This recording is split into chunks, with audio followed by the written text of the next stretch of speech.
So, previously on Fancy Lads, we had um, Barnaby, Harbinger, and Heimdall meet with a, a lady by the name of, geez, I've just lost it, Vajra. Vajra, who is the Black Staff of Waterdeep. She's sort of the head of the Wizard Council and operates a group called the Grey Hands, or more accurately, Force Grey, and they're sort of an elite unit, and their entry level kind of initiates are called the Grey Hands.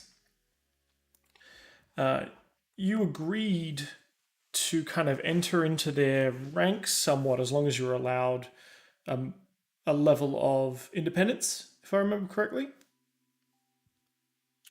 Yeah, and first dibs at the location of the smooth stone or something, smooth stone of galore. Mm-hmm. Or we're that's our ultimate goal. Yep. To get to the location.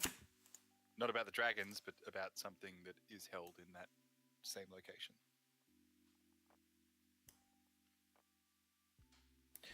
And her first task for you was to go visit a gentleman who is up the top of Waterdeep Mountain, named Hlam. And you had to kind of make your way up there, up the treacherous climb. And you last we sat with you. You were sitting with him, trying to get knowledge out of him as you were drinking yak butter tea, and he was stroking his sort of long beard, as you asked him questions. I believe Barnaby, though, you had kind of tried to make or you had ended up accidentally making a bit of a social gaffe. That sounds like something Barnaby would do.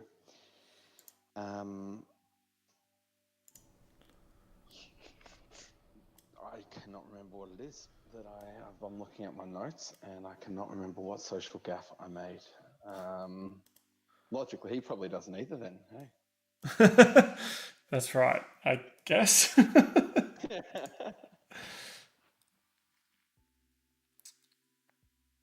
On me.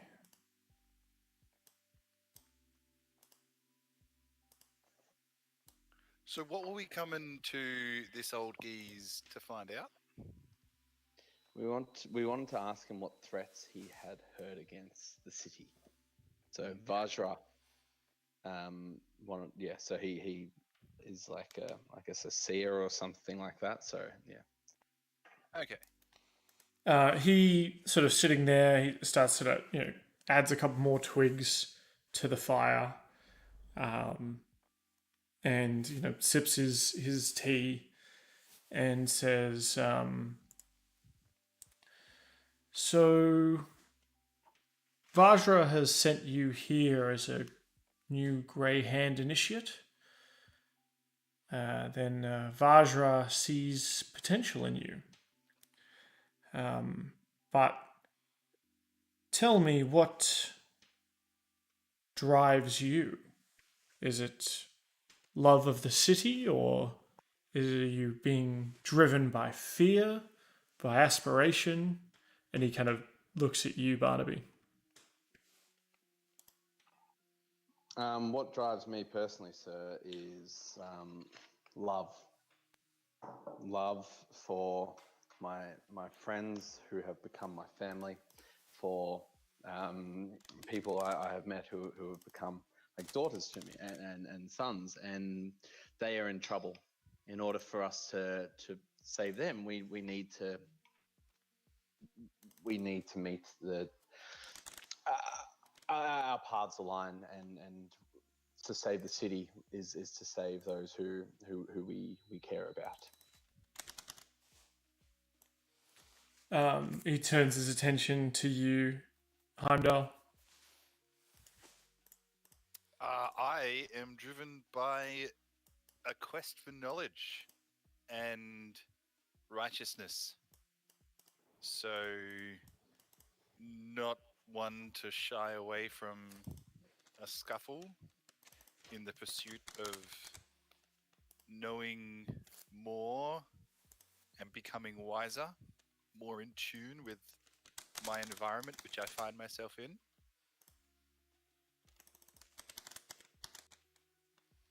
And you tall drink of water.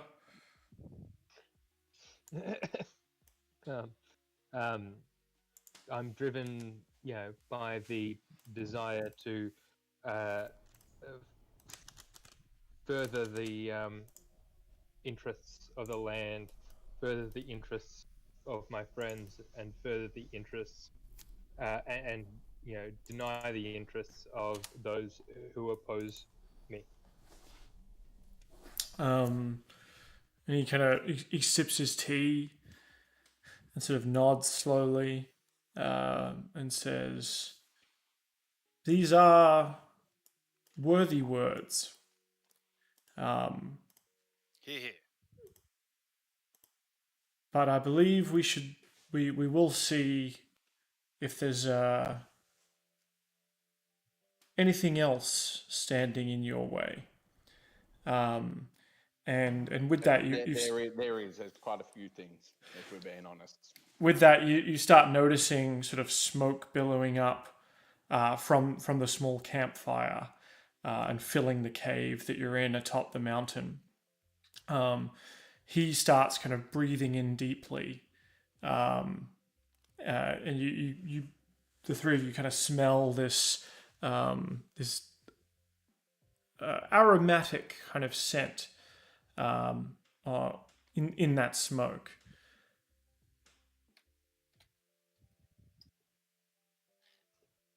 The room, in fact, and as you begin to sort of smell this and breathe it, the room begins to blur and tilt somewhat, and you have trouble staying focused. You're getting a little lightheaded. I look around and find a cozy wall to lean on and plonk my ass down and lean against it. Can I do an Arcana check to check whether I recognize what effect it's having on me, or a medicine check or something to figure out? Yeah, I'll accept. Since you're trained in nature, I'd accept like a nature check because it seems to be some kind of herb for sure. All right. It's not a saving throw. It's a check. Skill check. So Skills. I click on the skill. Yeah, click on the skill nature. Because I don't have the extension. I don't have the extension. Well, if you double click your token, you can raise your character sheet. Also, Dan, you need to get T-shirts made that say "Check yourself, don't wreck yourself." Yeah. Like strength check yourself, or con check yourself. Don't wreck yourself. It was great, didn't it? Yeah, good. Oh, it's not great. That's a 10 for nature. You, Harbinger, you kind of breathe this in. It smells like some kind of something natural, something organic that is burning. I'm not sure if you in your time in the woods, whether you spent time around dank herbs or psilocybin or anything like that. But you start feeling a little intoxicated, a little giddy, a little relaxed. You see Heimdall walk up as you mentioned and kind of toddle off into a corner and kind of sit down. Can I ask, as Barnaby is very well versed in the effects of intoxication, like that's his whole thing. Going to bars, playing in bars. He knows. Like, does he recognize this particular intoxicant? Yeah. Give me a, because you're kind of half trained and everything. How about you give me a nature check and we'll see. I don't think I'm very good at that, but you're a jack of all trades. You get, you've got half proficiency in a lot of things.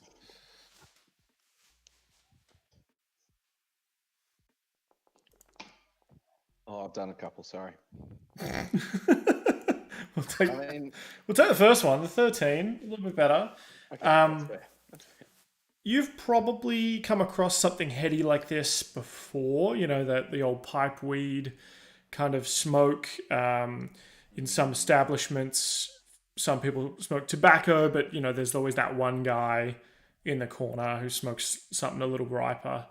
And you start to feel a bit lightheaded as well. You perhaps have not felt this exactly, but you're perhaps familiar with this kind of effect. You've played in drinking halls and drinking establishments that just had atomized alcohol in the air. And were essentially like a steam bath of booze, getting you contact high from breathing. It was kind of like that. Yeah. Tough to distinguish. Yeah. Cool. Well, Barnaby just buckles in his seat and gets ready for the ride. Yeah. And the Hlam, who's kind of sitting there and he's still talking. It's hard to stay focused on what he's talking about, but he seems to be talking about. Occasionally, you catch snippets like the Grey Hands, the Zentarum, the Lord's Alliance, the Xanathar, and you're finding it incredibly difficult to kind of follow the conversation, even though you find yourself answering occasionally, and sort of giving input. But overall, you kind of speak and then you kind of forget what you had just said.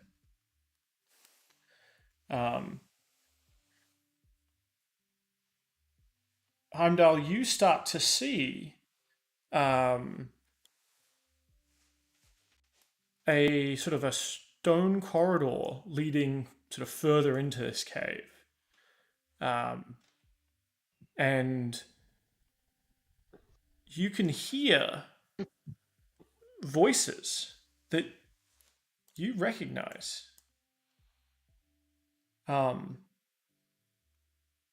People from your time, from your gnome city. Oh yeah.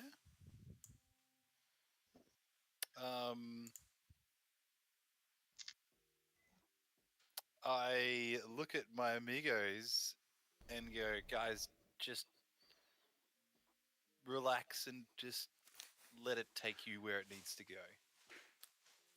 I'm gonna go see my brothers this way. Are you guiding us on our trip, Heimdall? Yeah, Oh, good God. yeah, I don't know if we're all gonna see a different thing or not. I just know that Dan, my do we brothers are see calling me. Gnome City? You still, as Heimdall kind of describes it to you of what, if he describes to you what he's hearing, you start to think, oh wait, am I hearing that as well?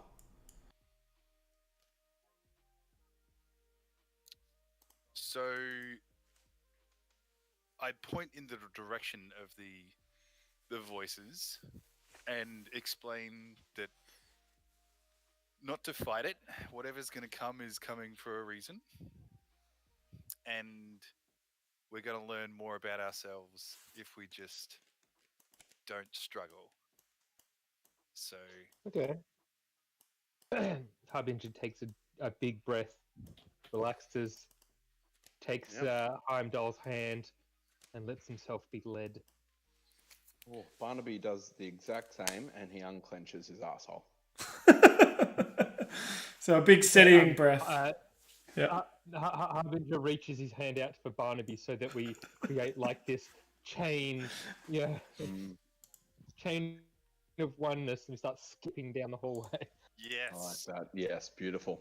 Like we're boogieing towards the music. That's right. Only once or twice, I assume, does Heimdall look back and mark the way they've come. And then there's sort of We'll know how to get back. It's fine. I'm keeping my eye out. I know basically which direction we can come from. You always want to look back and make sure you know where you come from. Yeah. But, it doesn't matter. Yeah.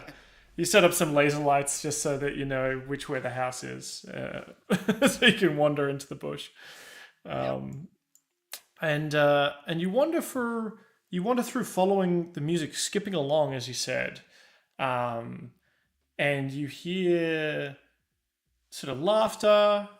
You hear crying echoing off the walls. You're not sure if it's the three of you or if it's sort of the echoes of these gnomes beyond. And what could have been an hour or two, or could have been a day, you find yourself somewhat you're deep within these caverns, and you can feel sort of a bit of a glow, or see a bit of a glow around the edges of everything around you, around the rocks, and further up ahead, you can hear. It sounds like you're getting closer to your people, Heimdall. All I'm right. honestly imagining the Lollipop Guild from Wizard of Oz right now. Like, See, I'm picturing Alice in Wonderland, but the music. We built Gnome City.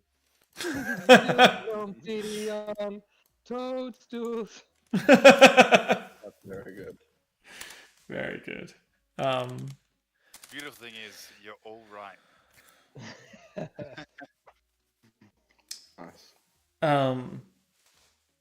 As you kind of walk deeper in, holding hands still, Heimdall, you see sort of a small light up ahead, and around it there are three gnomes sort of busying themselves away. And they seem to be creating illusions from magic, and then having them sort of come to life and dance around the room. One of them seems to paint in the air a small pony, and then it kind of leaps off her hand, and then clatters. You can even hear its hooves clattering on the stone.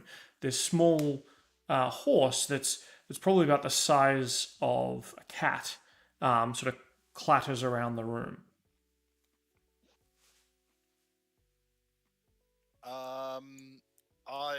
Intrigued, I do the same thing, and replicate.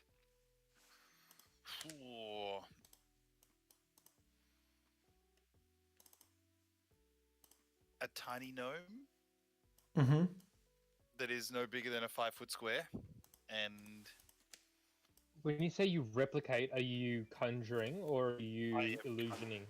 conjuring. Yeah, I'm actually casting minor illusion, but Mhm. I am a conjurer at heart. So, actually, no. I suppose I'd be creating. Where is it? Major image. Oh yeah. Essentially, I'm just gonna be playful and just join this ceremony of conjuration. Yeah. So you create a small gnome, Dancing gnome. a small dancing gnome that's sort of like the appropriate size compared to this cat pony, and kind of waddle it in, and the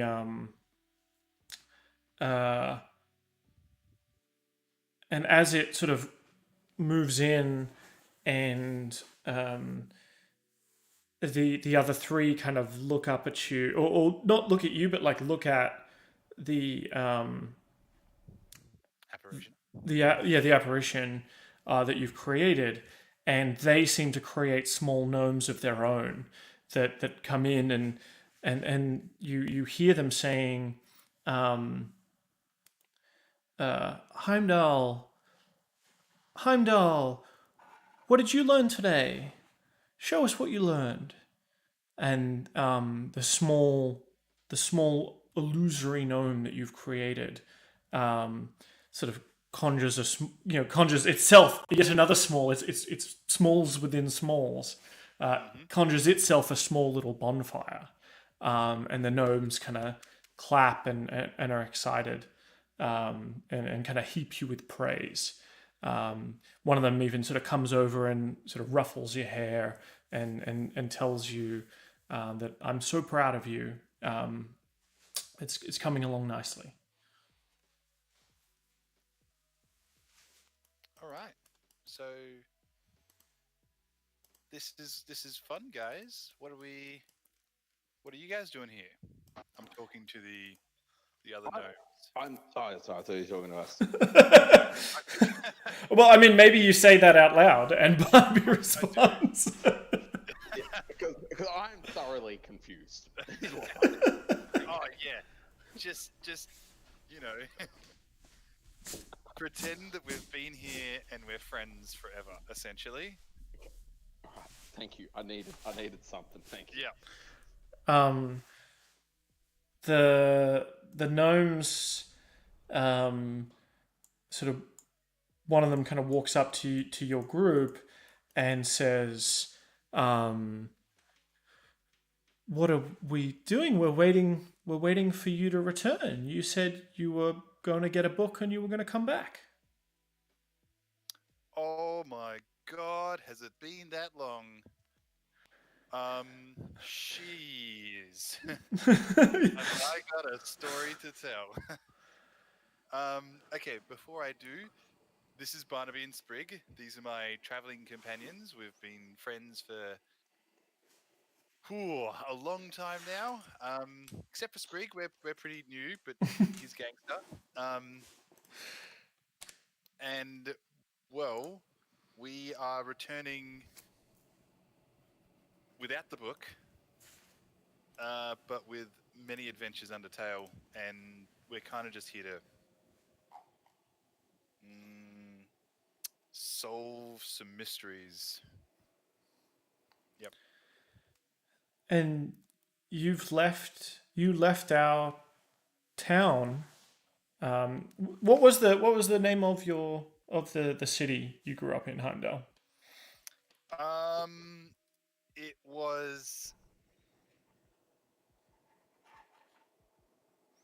that. We spoke about it when we left. Oh man, I can't remember. It was like Patch something. It was a place of doorways, dimensional doorways. Oh, yes. God, I've forgotten it now. Sigil. Yeah, Sigil. That's the one. Yeah. Yeah. So you left Sigil for these friends, and you never came back? I left for the book to find the book of conjuration. I went into the pyramid and I found a book. I didn't open it. Timey-wimey got in the way, and then I smoked a big spliff, and now I'm here. I see. Well, I'm not even 100% sure I'm actually here, but it feels like I'm here. So, perhaps you haven't found what you seek yet, and you'll find it further in. that's the plan, I suppose.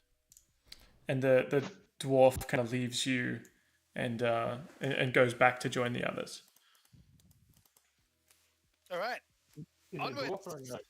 Oh, sorry, no. Yeah, no. And I trot off merrily and beckon the others to follow. Where are you heading? When you say Am I able to interact with any of these people? Oh, yeah, if you want it. You see them too. Can I go up to that person who was just talking to Heimdall and say, "Hey, sorry. Can you give just us a little bit more detail? Like, how long has he been gone for, and what is this book that we're meant to be that he was meant to find? Because I mean, I've got a couple of books here. Veritable library, you are. Well, I've actually got one that's still in my inventory, which is oh god, come on, D&D Beyond. It couldn't be easier, I know, but it's a book with runic writing, with the name Kimura Blackfire on the inside cover, and that was picked up in the pyramid. I also have a manual of golems. So yes, I've got a couple of dark things with me. Yeah, and I show it to this person. The gnome sort of looks at the books and says, Heimdall wasn't finding the books for us. He was finding the books for him. And when he left, I mean, was it really about the book? You're right. It's about the journey. Okay. Perhaps Thank you. it wasn't. Kindly, wise gnome. Perhaps what he was looking for was not in some library somewhere. And these books are nice, but what did you leave behind to get them? Like literally another part of me. I see. Perhaps you and Heimdall aren't too dissimilar. Wow. It's so cryptic and so cool. You're awesome. What's your name? He said, the gnome says, my name is Cheery Littlebottom. I lean in and I whisper, Cheery Littlebottom. You're my favourite, Cheery Littlebottom. and follow Heimdall. Cool. You start wending your way deeper into the cave. Heimdall,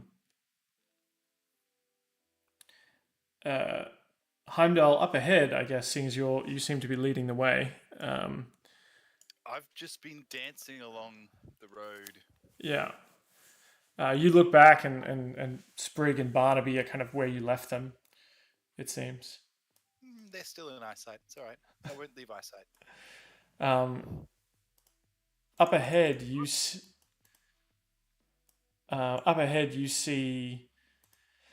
that should not be that. Hold on.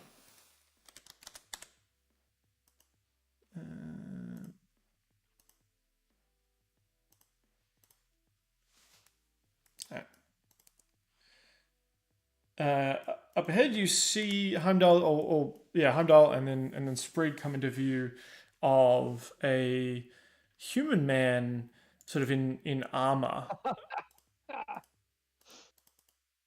So I read his name. Oh yeah, and you also further on,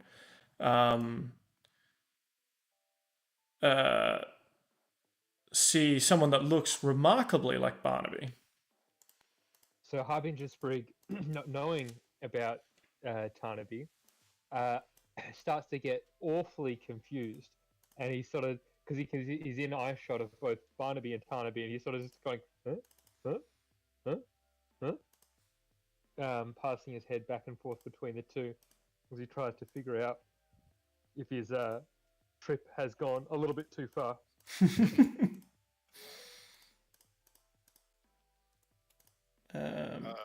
He gives himself a couple of slaps in the face to see if he can freshen himself up. Yeah. Is Barnaby going to join, or is he still... I can't see Barnaby anymore. Yeah. I'm trying to... Sorry, I wasn't on Foundry. I'm trying to figure out where we are. I'm making my way downtown. Yep, I'm coming. I'm coming. All right. We are 3. We can move. And what does this guy in front of us look like? So he's wearing. He's definitely human, but he seems to be wearing this sort of gold and brass, almost like elvish style of armor. Barnaby, it's a little reminiscent of your Sunleaf armor, though probably more a little bit more sort of heavy plate than yours, which is kind of like light leather.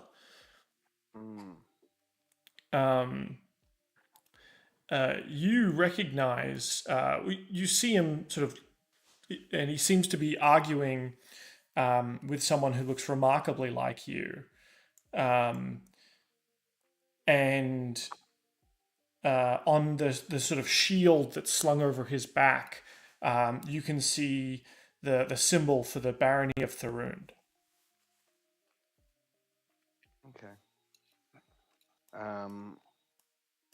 I walk up and introduce myself and say to the bloke, the Sun Elves do good work, and tap my armor as well. He turns around, and you realize that it is Ethereum. This is Viola's brother, and Viola's older brother. Hey, man. Didn't expect to see you here in the land of elves. That's really weird. What are you doing here? He sort of looks back and sees when he kind of sees you, his eyes go wide, and his vision kind of snaps over to who you realize looks remarkably like you because it is your brother that he has been arguing with. And he kind of looks between the two of you and says, are you part of this scheme? This grab for power? Which one? You're going to need to be more specific on the scheming. No, but look, I mean, honestly, I have not heard of it. To be honest, last I remember, I was sitting down with a pleasant old man, not Sadaude, and next minute we're brought into this realm of gnomes. Look, meet my friend Heimdall. He'll attest to this, being a gnome himself. Here he is. You may have missed him on account of his tiny size. Don't let his small stature fool you. He is quite the warrior. With his mailed hand, he kind of pokes you in the chest, Barnaby, which you do feel. And he says, you left us with your kin and abandoned the barony to him.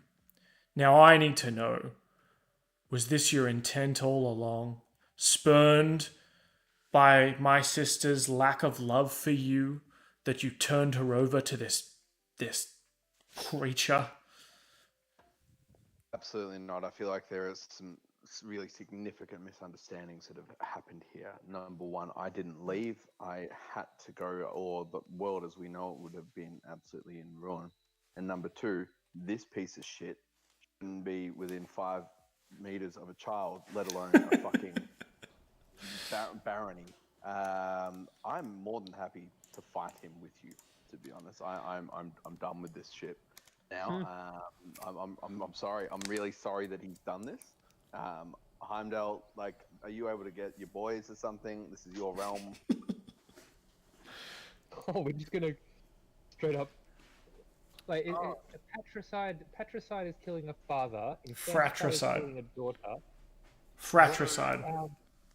Fratricide. Yeah. Fratricide. Yeah, look, I mean, to be honest, the whole cause of the future, like, turmoil was this cunt. And Tarnaby's kind of standing there, and he says, yeah, well, imagine if you hadn't left me in that prison, little brother. Honestly, man, I didn't do it, and there are better ways to vent your frustration. Yeah. And I feel as though becoming a dictator is a really poor way to regulate. I mean, do you know what you end up doing? Do you know how you end up actually treating the world literally becomes chaos because of you? he kind of looks at his perfect nails, and says, "Well, doesn't that all fall on your shoulders, though, for leaving me in there, setting me on that path?" No, that's an awful look. Like, how are you deriving that? No, no. Look, you've got two options here. Yeah. Either we engage in really, really deep and long-term therapy, or we have this out right now. To be honest, because who you are as a person is going to result in millions and millions of deaths. I just let Barnaby know that we are in, I feel like, a place where conflict has no resolution. Damn it! That's how I resolve all my resolutions. With conflict. How am I to redeem myself without conflict? It's possible that we need to find another avenue, perhaps another, what's the word? Another angle.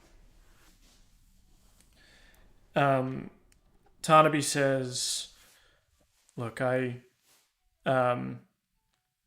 you blame yourself for leaving me with Viola, and you should, because if it wasn't for you, and she came to see that I had been wrongfully imprisoned, that you had skipped town and left without a word.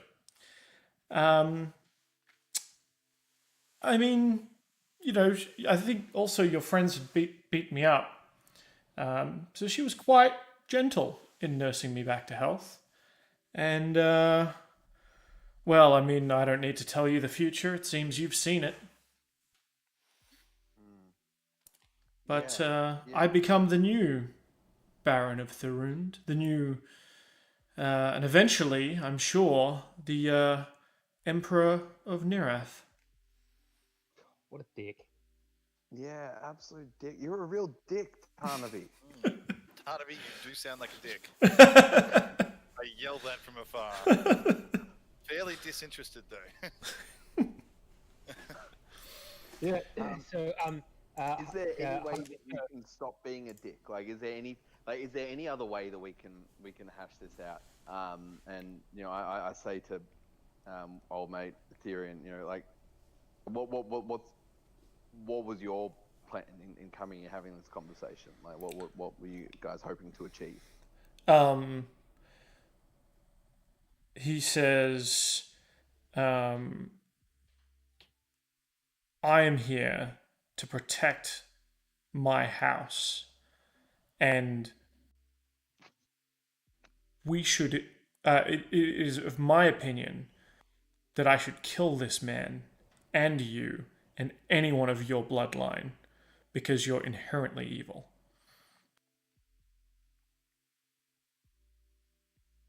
Honestly, I don't blame you thinking that. I just want to let you know that if you want to kill him, I won't stop you. If you try anything on me or my bloodline, you will die a painful, painful death. Do you want to give me a persuasion or maybe like an intimidation check here? Yeah, makes sense. Let me go ahead and give you a persuasion. Oh, with a 7, you get a 17. That's pretty good.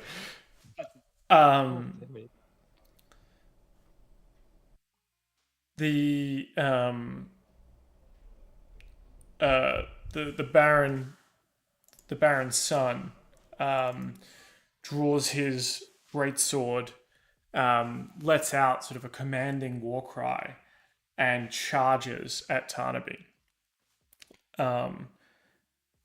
However, he is set upon, or as he gets close, he kind of sort of lurches and keels over. Tarnaby just sort of steps out of the way, and you now see that Tarnaby is holding the Rod of Ruin. Such a dick move. You know, like, And you can see like part of his arm is sort of turning that kind of black and gold and flame that yours did as when Ronan was part of you. And he says, with this power, I could have anything I want. I could have anyone I want. I could reshape the world in my image. And Can I just quickly interrupt his monologue and go, and because I'm right next to him, just interrupt his monologue and just sniff him real hard and goes, and then turn back to the guys and goes, smells like dick as well. Just to break his I don't know, righteousness and bring him down to our level. As you're kind of looking at this, and you're kind of watching this transformation, as your eyes go back to Tarnaby, he's actually indistinguishable from Barnaby. And in fact, Barnaby, you look down and you're holding the Rod of Ruin, and the corruption is going up your arm, and you're feeling that power. and I just say careful with powers you don't understand. You say aloud to yourself. I say aloud and I call for Ronan. You hear, or I guess all three of you actually probably hear the voice of Ronan, that tells you, the power could be yours. We could kill Caloral the Vile. We could. Oh, sorry. Who's the guy? Fuck. That was the other evil wizard. Karavakos. Yes. Let's kill Karavakos, and you and I will take Orcus's blessing, and then we will do whatever we want. In fact, you will become the chosen champion of these lands. They will bow down to you. Statues will be built in your honor. Songs will be sung with your name. Women will be brought to tears of joy at a glimpse of your face. Oh, that already happens, Ronan. But the difference is that I don't have to share it with a dick. And I try to separate myself from this, I suppose, collusion he's attempted. I'm not sure what that might be, but I'm going to try to I guess, break the spell. Oh, actually, could I counter spell? Yeah, sure. So, done a good counter spell in a while. What do I do? So you wiggle your fingers to break the spell, much like in the past how you've broken or prevented Kavakaros's spells from going off. And when you look down, you see that you're not holding the Rod of Ruin anymore. Your friends are maybe looking at you a little oddly, but it is just the three of you in this cabin.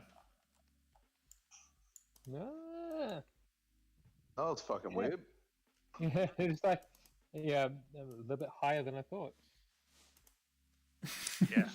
Shall we continue? Don't fight it. Yeah. So I grab Heimdall and Barnaby's hands and we're like, shall we continue? Yeah. Do. Yeah, as if literally nothing's happened. We're skipping. Let's do it. Can I go look for treasures or treasure chests or hidden compartments or something? I do Yeah, give me a perception Just check. look around. I'm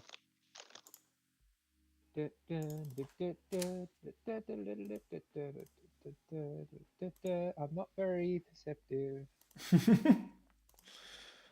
You'd be surprised in this state you would notice A things lot. you would not normally notice. Yeah. Whilst you kind of look around and you're kind of trying to get a look for something hidden or whatever, you do smell, Harbinger. You smell trees. You smell fresh grass. You smell the smells of the wild. Whoa, I'm all about that. Do I know what direction it's coming from? Can I tell whether it's coming north or see there's this like a fork here. Yeah. Can I tell which way it comes from? Yeah, you think it's coming from the lower fork. All right, where these. All right, so I'm like, I speak to the guys. I'm like, hey, it smells, it smells like home, down this way, and I sort of just drag them a little bit, in my excitement, down this direction. Oh yeah, man, let's go home. Is there a song? Is there a going home song that Barnaby can sing? Yeah, you're gonna sing that. Jack Johnson. I gotta get home. There's a garden to tend. All the fruits from the trees they eat and began their own family tree. Yep, that's it. Yep, that's the song we start to sing, or at least Barnaby. You've got a lute, right? Yeah, of course. Yeah, you start to play on the lute, and we start dancing and singing our way down here as I follow the fragrance of earth and flowers, soil and mushrooms. And you come to another fork and or sort of keep following around, and you think it's sort of spiraling inwards, where in the sort of area beyond, you think you can kind of hear the sounds of growing. You can kind of feel a grove of some kind. So I start to get a bit suspicious. Going A bit paranoid, maybe. down, the paranoia is starting to kick in. Just the idea of going down deeper into a cave, spiraling downwards. Yeah, it does make me a little bit uneasy. Do I detect anything in my uneasiness? Do I become aware of anything? Well, yeah, you start to lean into that uneasiness, and you feel like there's danger ahead, but not necessarily danger for you. Or maybe, well, actually, probably danger for you as well, but you feel like you're approaching maybe a memory that have you ever had gotten in the shower and like remembered a thing and like physically recoiled from that memory? Oh, all the fucking time. Yeah. So you're getting kind of that feeling now where like this kind of you're getting the sense of dread of a memory that's bubbling up.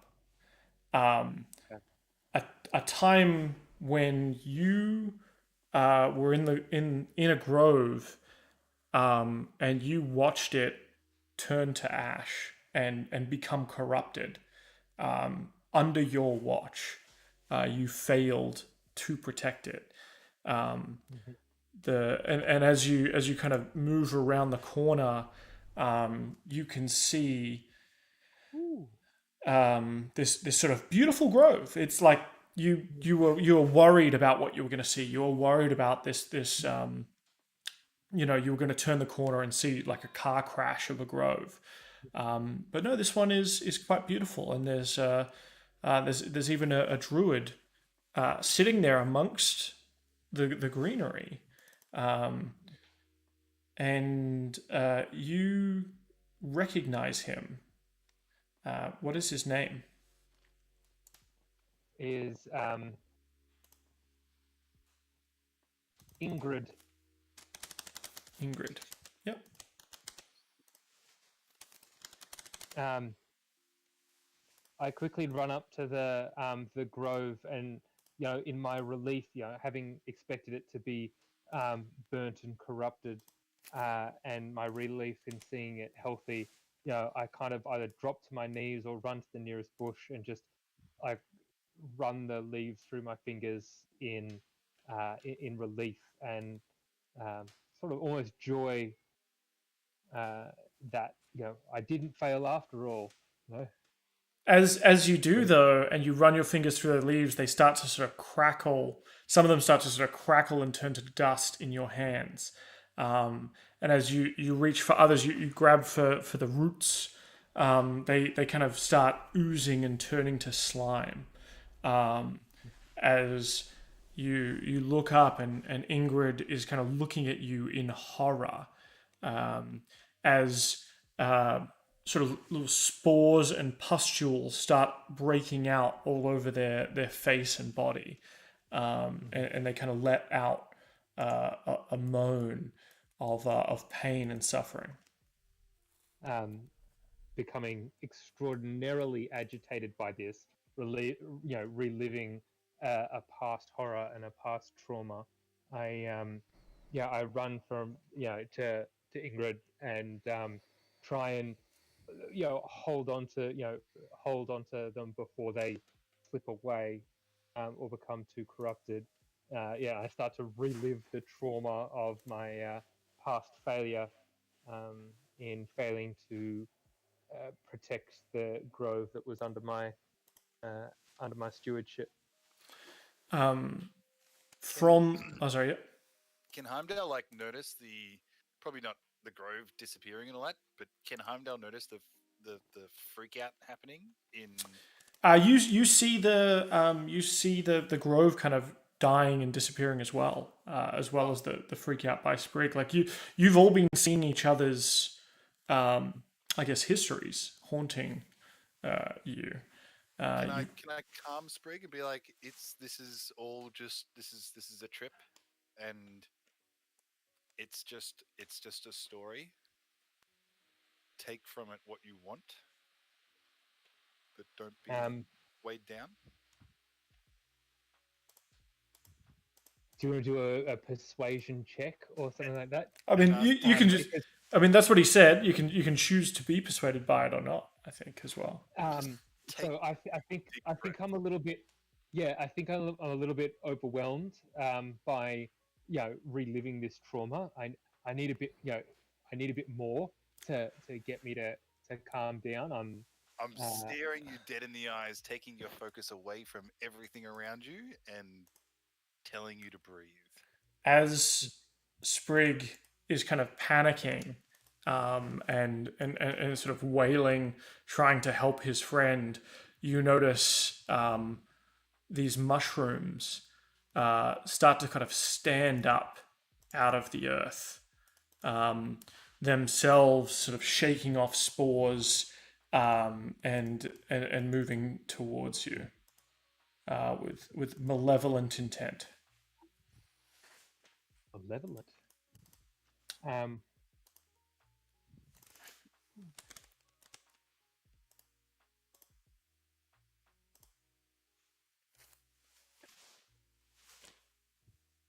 And this is what they look like.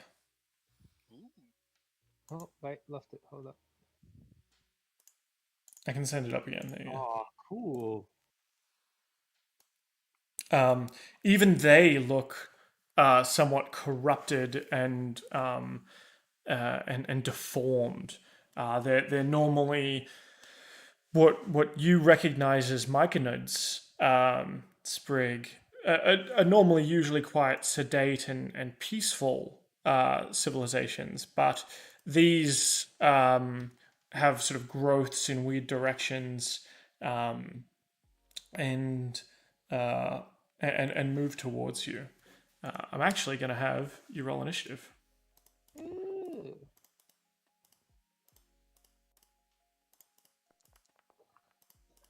Oh shit! I can't see my character. I can see your character. Can everyone else see your character? Let me move you.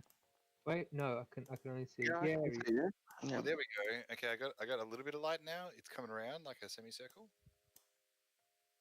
Yeah, Can, there can we you see go. yourself though? I can see myself. I can see everything now. It's all good. Yeah. There was just Okay. a big black spot over the middle. Now it's gone. Oh, okay. Yeah. So that was the. I think there was a wall that you had to walk around. But you should have been able to see yourself. I don't know. I don't know. No, it's all good now. Yeah.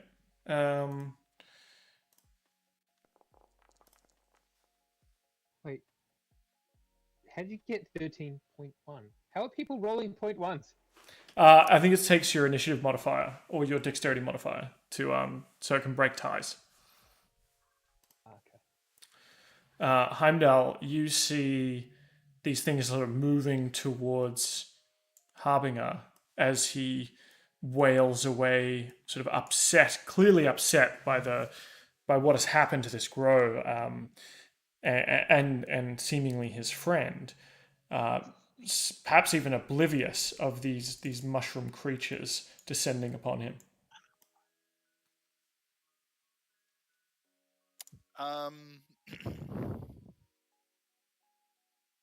Okay, so I think the first thing I'm gonna do is, because we're in like a awesome, I don't know what you'd call this place, ethereal maybe place.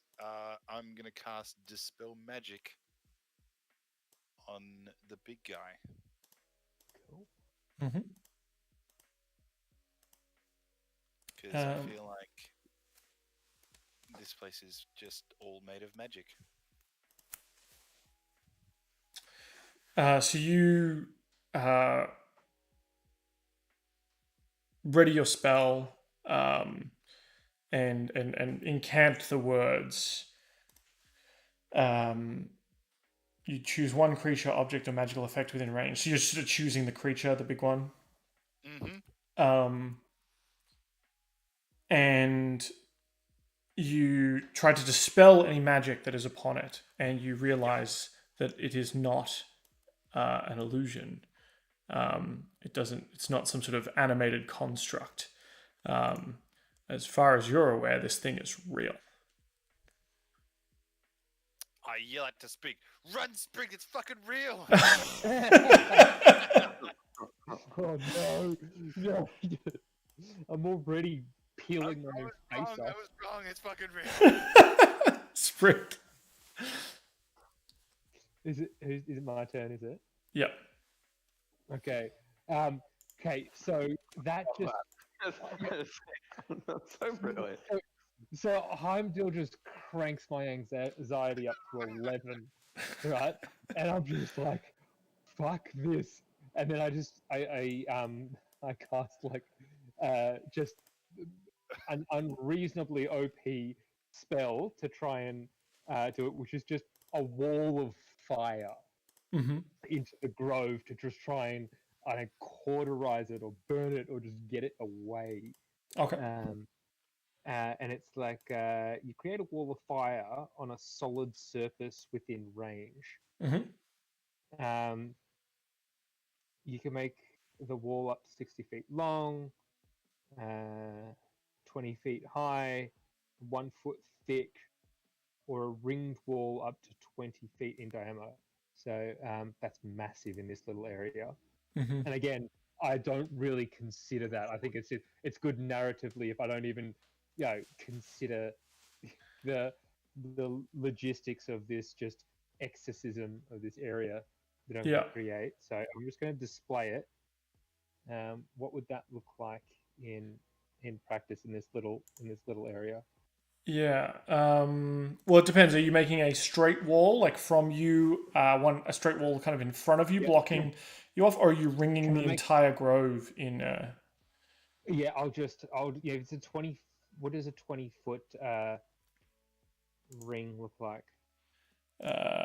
So 20-foot diameter. Remind me if anyone remembers what diameter means. Is that from side to side? Straight across. Yeah, one side all the way to the other. Yeah. So, that's how long 20 feet would be. Yeah. Yeah. So I just, where are these blokes? Do we have eyes on where they are? I mean, you can see them, can't you? No, I can't see the little labels. Oh, you can't see their labels, but you can see their tokens. No, I can't see their token. Oh. Can you guys see their token? Yeah, I can see him. Oh, okay. Well, if they're roughly in front of me, I just ring them. You know, Yeah. I just ring. It's Cast crazy them that you're the around only one them. that can't see them. Is it just black in front of you, or? do Oh you see no, anything? I can see the whole area. I just can't see any people in it. It's empty. So it's 10 foot in either direction for the ring. It's kind of like that, I think. Around the edge here. Let's see if I can draw it. Nope. Like that. Okay. Yeah, I'm gonna cast that around them, and then just start to run away. So James, let you me- said that's an OP spell. Like, how OP is it? Like, like these things probably don't exist, but I'd like to think that narratively I'm so uh, I'm so distraught or irate that I don't even think about that, and that I just go ham, like 28 fire damage. 28 fire damage ham. Alright, they're going to make dexterity saving throws, I believe. Oh,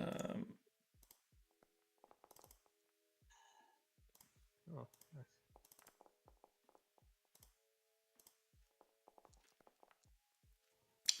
So it's what do we got? 6 and 18, 13 and 15. What is your spell save? Oh, your spell save's 14. So two of them take full damage. The Sovereign is going to take the full 28 damage. Is it? When the wall appears, each creature within its area must make a dexterity saving throw. And then each creature that ends its turn within 5 feet of that side or inside the wall. Okay, cool. The Sovereign failed. One of the adults failed. You see one of the adults just sort of go up. One of the mushrooms just burst into flames and just hiss and there's almost like a kind of a scream of the forest as it just goes up in flames and burns. The others take half damage.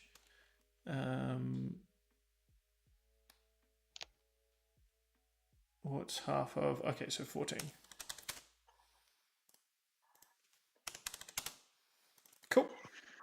And do you run away? You said. Yeah, I start to just start to run in the opposite direction. But I think that's my turn. I don't think I think casting my spell is my only. You can. You still have a movement. Like you can still move up to your speed. This thing tries to punch you though as you move away. Okay, copy that. Oh. 18 to hit. That'll hit. You take 8 bludgeoning damage and 3 poison damage as this thing's like open and infected sores, despite being charred away somewhat by this ring of fire, get on you and splash on you and try and eat you with that corruption. Okay. I'm still trying to move my character and a little bit of trouble. It's not letting you?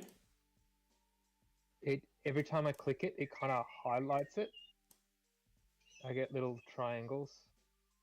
Do you have up in the top left, do you have the select token thing selected? Yeah, probably, but I can't unselect it. Oh, maybe I have to click that.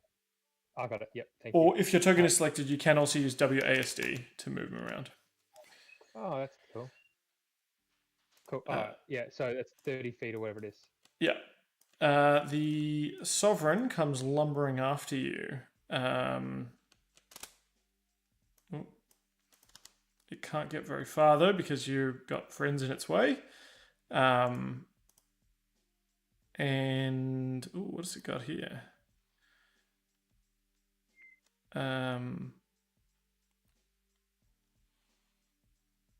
Heimdall, you feel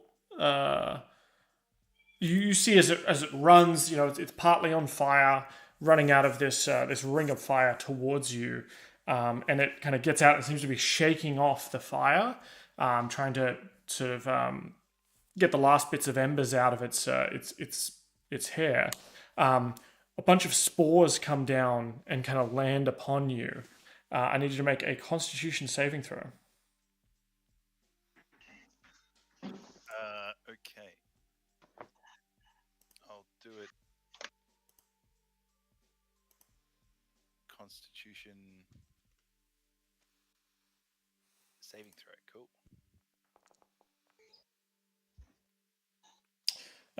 You are able to, you can kind of feel, along with the horror of this being quite real, you can feel the heat of these flames. You can see this massive creature in front of you. You can kind of almost feel the spores landing on you, but you just sneeze. Nothing else happens. Oh God. Barnaby. I sneeze. Do I have to quarantine? For 2 weeks before you're allowed to re-enter Waterdeep.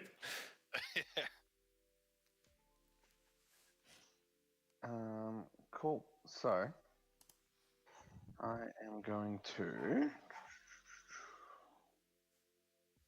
cast I'm going to use Phantasmal Force. I'm going to cast a cube that size, about 5.6 feet, which is oddly specific, and I like that. So the intention is that it's going to. I'm thinking, what kills fungus? Pesticides. So it's going to be a cloud of Roundup, basically, that's going to surround this guy to give him fear and try to paralyze him into this one spot. The fear that if he moves, he gets potentially, who knows, some of those vapors might be getting to him. But yeah, so he needs to succeed on a intelligence saving throw. All right, it's not really his strong suit. That'll be a 8. Not going to cut it.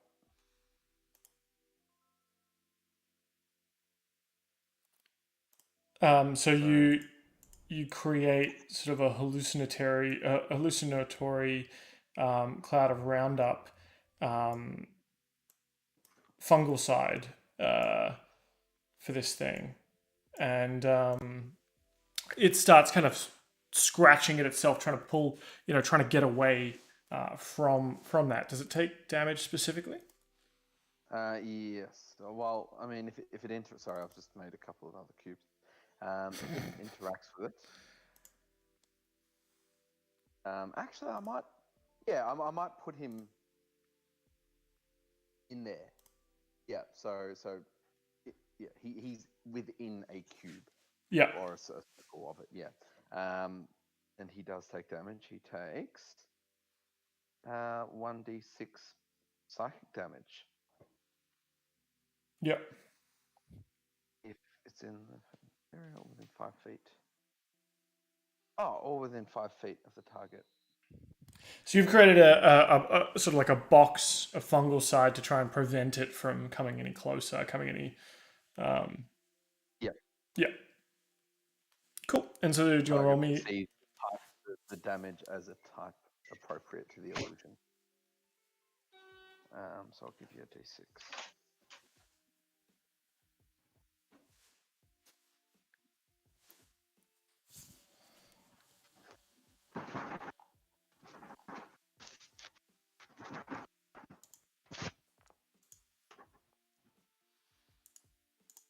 Cool. I think just 1d6. It doesn't sound like much. Well, I think the idea is that it believes that there is a Yeah. thing that it can't pass as well, right? Because you've kind of created a wall. It's jumped through a wall of fire, and now it's come up against a wall of fungicide, antifungal cream, and it's going to need to. It thinks it's going to do a lot more damage if it tries to jump through that. All right. Why didn't the druid get a turn?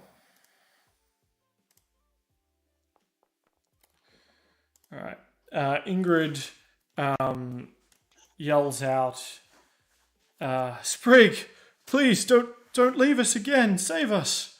And she rushes forward, trying to leap through the flames.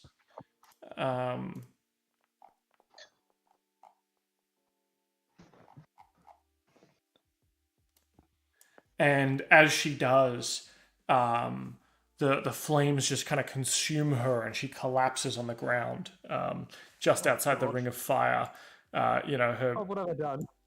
her arm kind of reaching for you as it burns away, and then just like dry leaves, just boom, the flame goes all over her, all over them, and they collapse to the floor of the grove that is now starting to catch on fire. What is your reaction to that? Oh, just pure agony. I was running away, but I'd cast a quick glance back in the other direction, and just to see Ingrid literally burning alive, and the Ents, how they make that howl. I kind of made something similar. The final, or the smaller Myconid, tries to do something similar of escaping the flames. However, his fungal skin is also not strong enough, and he goes up, burst into flames as well. Heimdall.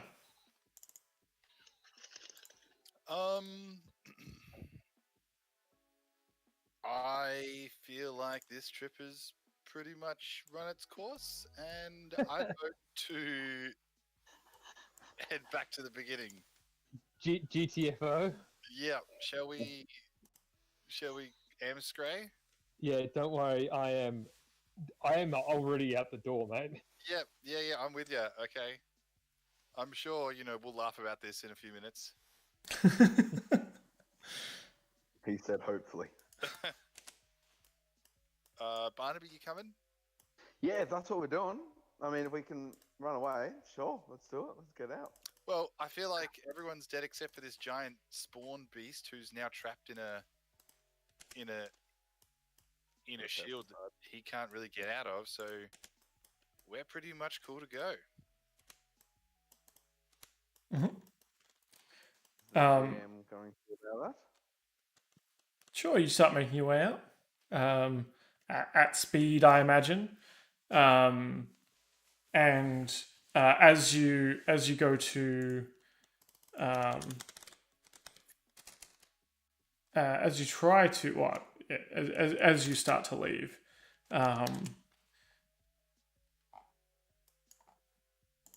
Barnaby, I guess Heimdall, you and Barnaby, as you're leaving, run into a number of women. Hey. Ladies. Barnaby jumps up front. Can somebody please catch me, because I'm just sprinting at the moment, and if you don't hold me, I'm just going to run through these people.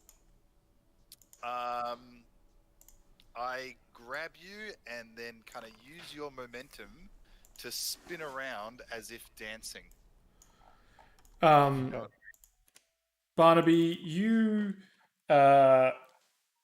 recognize these three women. Of course I do. One is the lady from the Feywild. Oh, my darling wife. One is the Dragonborn from the Thunderspire Labyrinth. Oh, God, this place is hell. And there's a third one. Why don't you tell me about that one? She was the I don't know if people know this, but I actually wasn't alone growing up with those wolves. A neighboring wolf family, and they had a beautiful wolf daughter. Okay, I thought you were going to go down Greek salad. Oh God, no. Her name was Mowgli. Bogley? No, Mowgli. Mowgli. Oh, okay. Yep.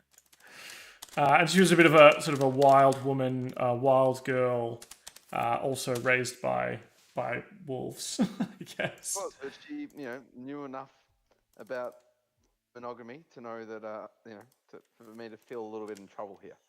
Yeah. They do not look happy to see you running out. In fact, they each have weapons drawn. I say to them, in my defense, we had discussions about polyamory before we got involved in this, in anything here, and I just hope that I keep an open mind. Yeah, we all love each other. You all love me. I love you all. A man can love more than one person. It's fine. It's fine. They're not buying any of this, are they? Nope. I'm going Were you with all three of these women? at some point in my life, yes. And were they with another man? Out of curiosity, ladies, were you with another man at some point in your life? They almost in unison say he promised he would call, he would write, he'd send a spell of some kind, but all we had really was a brief night and never heard from him again. Okay, not Sabine, not the Fey one. We were like, That's true. Yeah. I mean, for her, brief, maybe. Elves live a long time. while they are talking to Heimdall, I am going to do everything in my power, whilst they're distracted, to stealth myself the fuck away. Oh shit, that's not bad. So describe to me what that looks like and where you're going.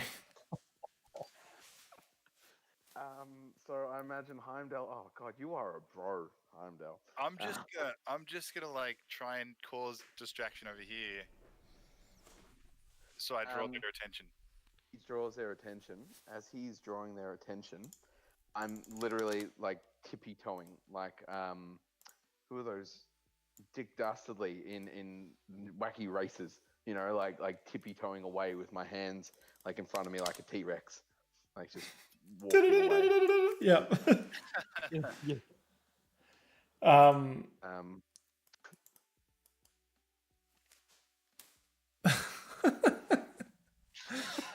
I'll allow it. Thank you. I appreciate that. I didn't ask for a stealth check, but it was pretty good. It was a 19. It was a natty 19. That's not yeah. As Barnaby has kind of snuck away, the three women realizing that you have left become enraged, and one of them attacks you, Heimdall. Wait. Why are you attacking me? Because they are angry. And they're going to take it out on somebody. Okay, if you're angry, I tell you what, there is a big ass dude down there who needs a fight, and you women look just up to the task. It's like 50 feet just down the corridor. He will be a foe worth fighting, I assure you. This is just crazy enough to work. Give me a persuasion check. It's going to be a tough one.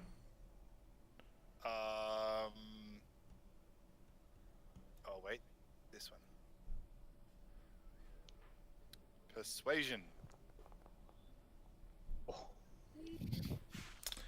They turn to look up the corridor where you're trying to motion to, and they see Sprig, and they start moving towards Sprig.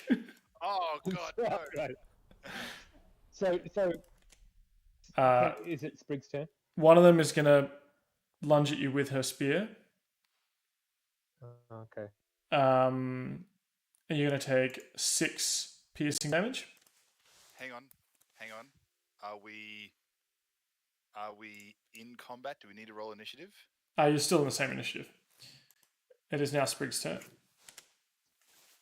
6. Okay, so if we're still in the... Ow. All right, I was going to just do... If we're in... It's different if we're in initiative, isn't it? No, it's not different at all. I mean, you can... I mean, Heimdall used his turn to talk to them and then turn them onto you. Well, I was meaning, 50 feet. Gotta be... I mean, if you learn anything from this drug trip, communication's important. I specifically said 50 feet. I thought that was a good estimate, actually. Yeah. Angry, they don't about distance when they're angry. Come on. Yeah, and also, I mean, these are potentially from the deep recesses of Barnaby's subconscious. I don't think the wolves that raised Barnaby taught him about distances like that. Can I use a So, Can you use a what? Can I do an action rather than just talk? Well, it was... Bonus action. No, well, I was kind of taking that as your action to kind of move them away. To move them on. Actually I was trying to move them on. And you also rolled a 7. Okay. Sprig. okay. So I'm going to just... well, I know it would be a disengage action. So I was going to use my athletics just to, launch myself over them, like just a jump and pirouette, do like a somersault over them and keep running. Mm-hmm. But would that be a disengage? So disengage would be to make sure that they can't give any opportunity attacks on you. Absolutely. So you could use your action to disengage. Still give me the athletics check to see if you can kind of overrun them or jump over them to get past them. It's Natty 20. You absolutely. Absolutely. You describe it to me. You just leap over them. Okay, no. So the Power Rangers leaps they do, and they sort of do that cutaway, and they just do this one flip, and then it cuts back, and they land. Yeah. Yeah, it's one of those. So runs, jumps, cuts away. There's like a weird flip, and then lands on the other side. Keeps running. All right. Excellent. So you get a full 30 feet away. I'm gonna head back. They turn to see you go. One of them raises a bow and fires. Oh. 11, I believe, misses. No, it doesn't hit my AC. The Myconid sovereign back there, he's trying to determine the nature of the illusion. What's your spell save DC? He's done it. So I'll say DC's 15. Okay, well that's his action, and he comes moving up the corridor. The Dragonborn is going to step forward, and she sort of breathes in deeply. Do you remember what color Dragonborn she was? Like green. In my head, she was always green or blue. Green or blue? Okay, we'll say green. She opens her mouth and breathes out a spray of poison cloud on Heimdall and Sprig. Oh. I need you each to make a dex saving throw. It's not going to be much.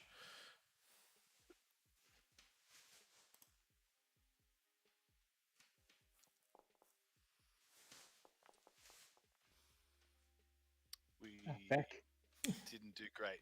Okay, you're going to take 4 damage. 4 poison damage. Barnaby. Hiding around the corner there. He's hiding around the corner and recognizing that things aren't necessarily getting any better. He's going to go ahead and Because you're stealth, do you get like an opportunity attack or something? Surprise attack? maybe, but I don't particularly need it because I don't really plan on coming out of stealth. Instead, I'm going to go ahead and bring Randy in to clean up my mess. And I'm going to cast Summon Face Spirit. Yeah. I'm going to do it at 3rd level.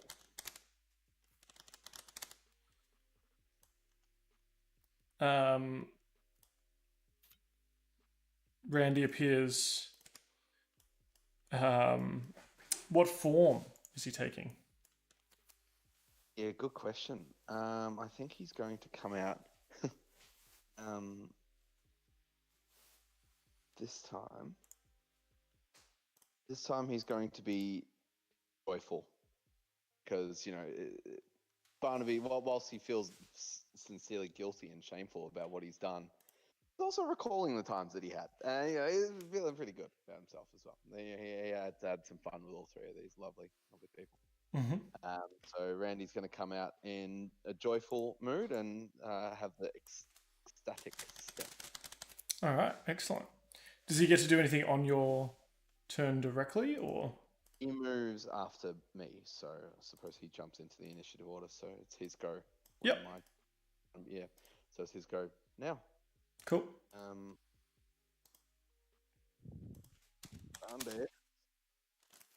Andy, please go and try to reason with these women, Randy. Actually, yeah, Randy's going to go up to Sabine, who is also of the Fae, and say, Sabine, what are you doing?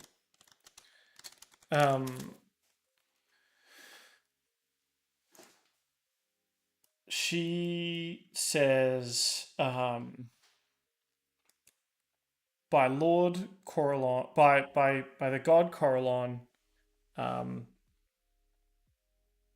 he promised we would be together, that I would see him again, and he is gone, gallivanting around in the mortal world.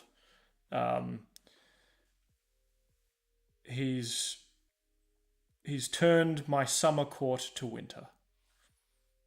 Randy says, Sabine, since there's been no one else. If anything, these women should be your enemies, and you should be fighting them. So is Randy making a persuasion check? I suppose Randy's making a persuasion check. Which I don't know how he even goes about doing it, but so what's persuasion based off? I would assume charisma. Charisma. And he's actually got a 16 in Chariz. Is Randy... He's like a dog. Isn't he a dog? No. He's like a satyr.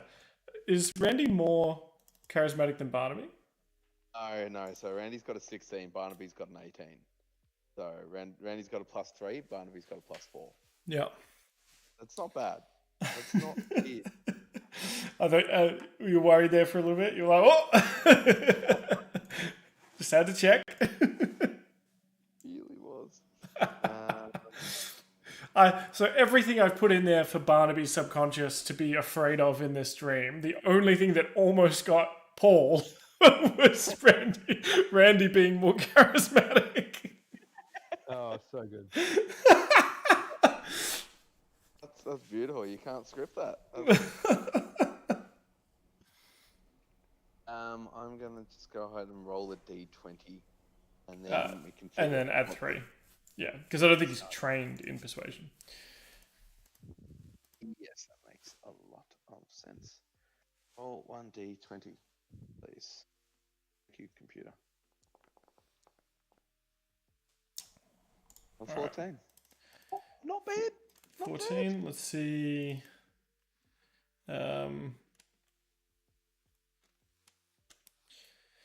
She'll try and try to just be rageful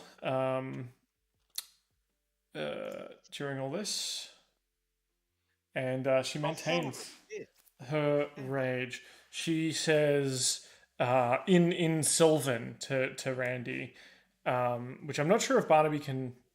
Can you understand Sylvan or Elven? I think he can speak Elvish or. Does he speak Barnaby? No, he can't. Oh yeah, you've got Common and Draconic.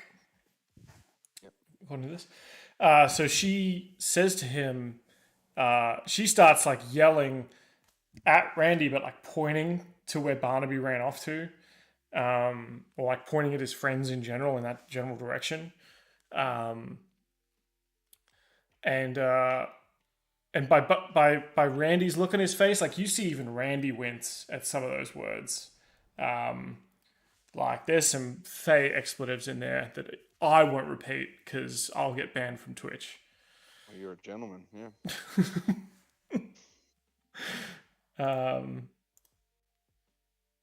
I'm no. Yeah. Okay. Cool. So, I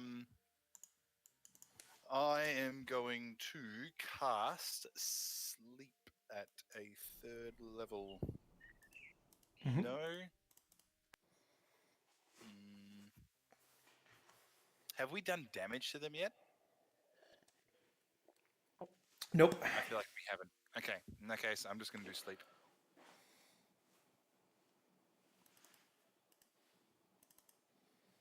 Okay. So a creature within 20 feet. Yeah. Within 20 feet of the point that you cast the sleep, I'm pretty sure. Yeah. So I'm going to go here, Okay. which means 5, 10, 15, 20, I guess, which covers up to here, I think. Yep. Cool. And my 3rd level Sleep.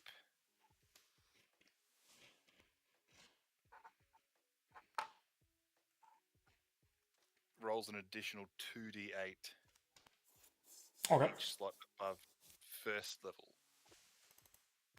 So that is 5d8 plus 4. So in 9d8. yeah, so if you click the little dice next to sleep in your character sheet, it should ask you what level you're casting it at What on? in Foundry. Yeah. Yeah, but okay. Spells. Sleep. Okay.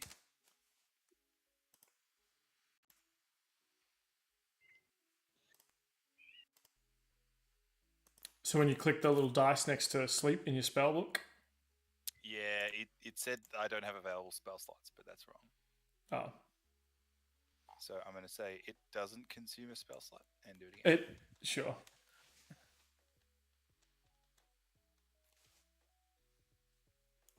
I did it. Yeah, so we can place measure template. You're doing it like there. So not roll the dice. Oh, god damn it. Alright, so it's 5d8, and you're rolling at level 2 or 3? 3. Roll 9d8. Damn it. Roll 9d8. That's right. 5, 6, 7, 8, 9. Yay. Maths. Probably should have done it your way, but it's done now. If that's 50 total. So we might. Does that do it? That does it. Okay, cool. Yeah. 47. You can take my 50 if you want, if you prefer. Yeah, that's cool. I just, I know how to do it now. There's a space. Yeah, Slash gotcha. roll space 9d8. Display bars. Oops. All right, so 14 and 11. So these two women back here, the elvish and the wild woman, fall asleep. Where is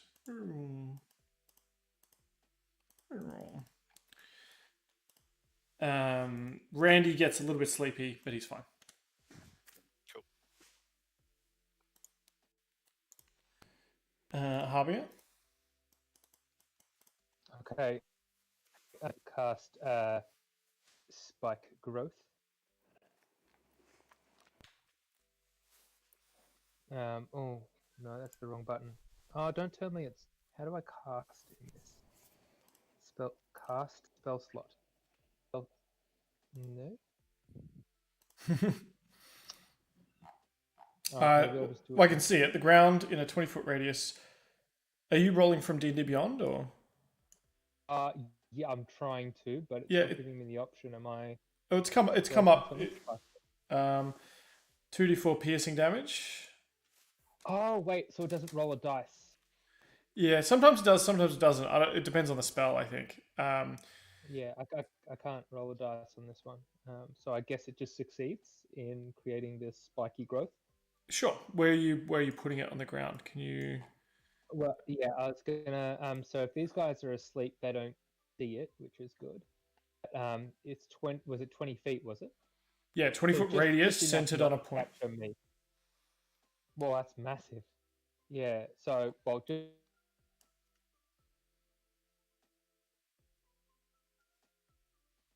I lost you there, James. All I heard was we'll do.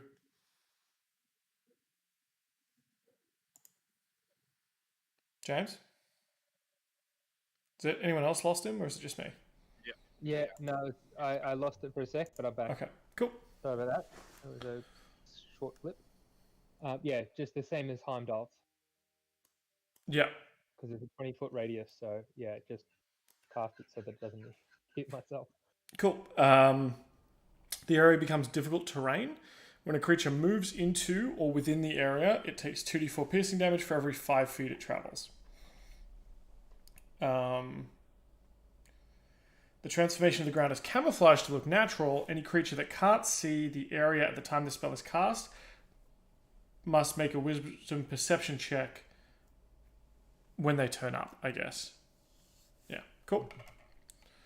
All right, so the stone itself starts to grow into like these kind of prickly brambles and kind of spiky vines.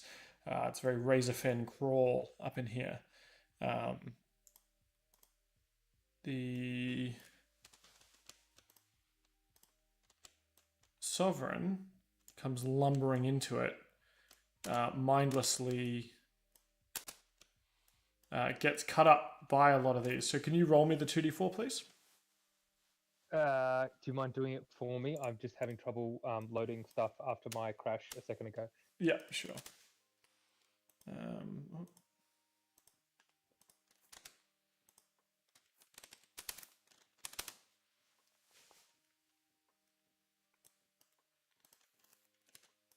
Cool. Where did he go?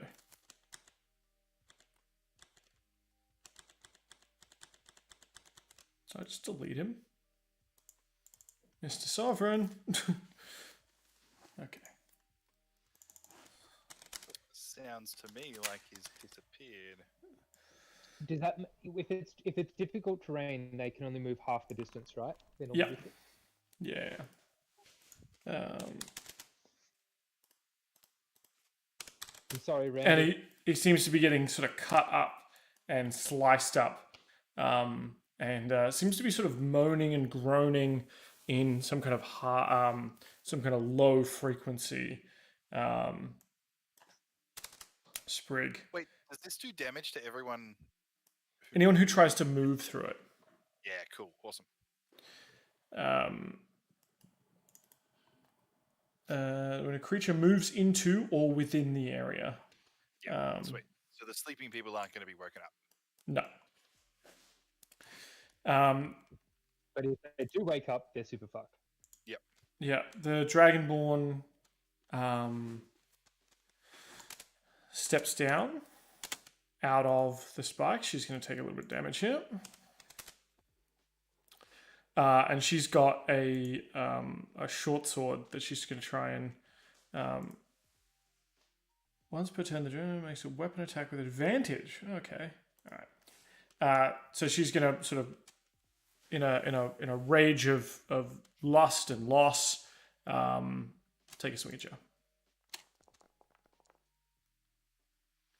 It's 18 to hit. Yep.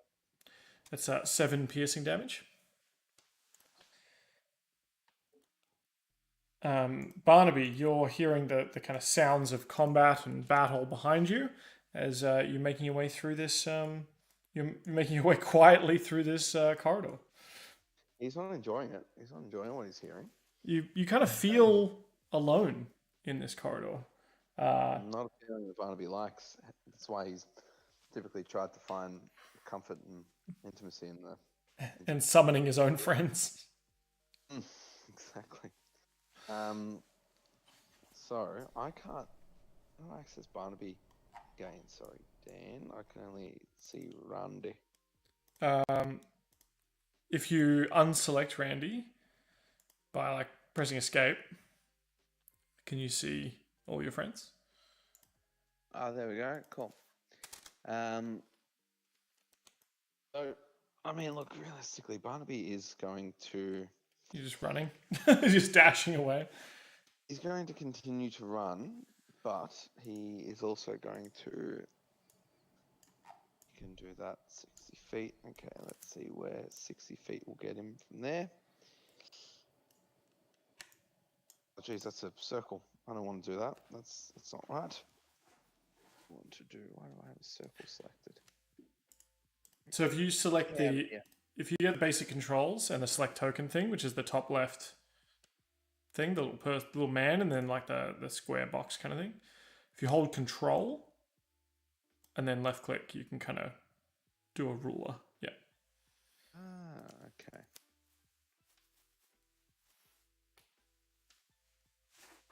Yeah, cool. All right, so I can potentially get it to there. Do I need to be able to see the place? Probably do. You typically need to be able to see where you're casting at, don't you? Is that a wall or a chasm? It's a wall. This is sort of like a spirally cave system. You guys have no idea. Now it's getting a little bit darker. My projector setup is just coming for the win. Looking sick. Oh, it's so good. I've got my character sheet now on my laptop on my lap, and I've just got the map like hanging out at the top. That's awesome. Where's old mate boy? Old mate who? The large lad. He's further out than your vision can see, I believe, because you don't have great dark vision. No. All right. You know what, Barnaby? Instead of running away, he's going to confront his demons. He's going to walk up to which one is this? The Dragonborn. He's going to walk up and say, "I actually am quite against interspecies relations," and stab her in the back. Oh my god! Oh my god. Barnaby. Oh, yeah. No, even that one sat uncomfortably with me. But... Now we know what kind of man Barnaby is, I suppose.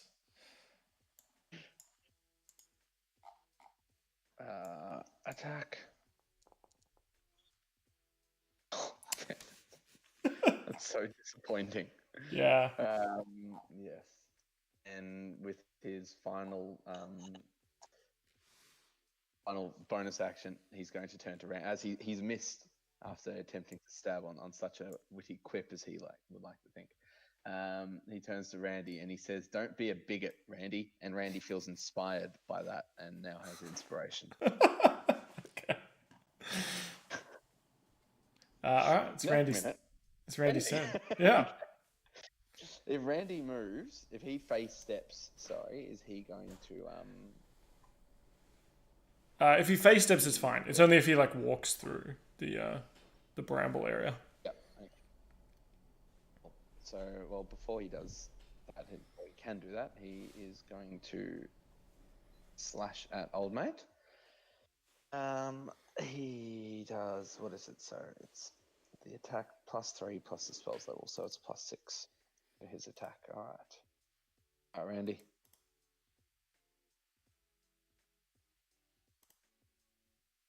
I don't like it when you click the dice. Just anyway. So +6 to 16, so 22. Yeah, that'll hit. So has he teleported out to stand next to you? Has he? No, he's still in there. Sorry, isn't this a? She's Yeah. she's asleep. She's asleep. Oh shit! Sorry, my bad. Yeah. Okay, so let's teleport him out Yeah. to here, and he'll attack Dragonborn, and he'll be like, "Yes, I am not a bigot," and he'll attack. That's going to hit. So his damage is +3 plus the spell's level to hit. Sorry, and then 1d6 plus. Jeez, that's right. He actually does some decent damage. He's got 1d6, and then I think it's 1d6 force damage. Yeah, 1d6 piercing, and then 1d6 force, which is not bad.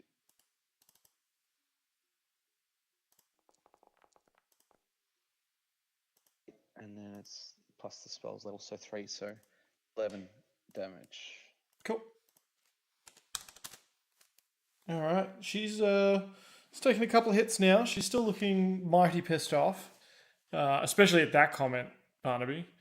Her sort of lizard eyes, her dragonborn eyes narrow at you. She's a physical manifestation of Barnaby's shame. I Yeah. mean, she should. Honestly, Dan, if she wanted to polymorph right now, that would be narratively, that would be fine. Polymorph into a dragon. Yeah, straight up. I mean, it's just the epitome of his low point in his career. Heimdall casting Toll of the Dead. I am. On who? But I'm trying to figure on the chick who's been damaged, the one who we're focusing on. Yep. But I can't. I don't know if this is gonna.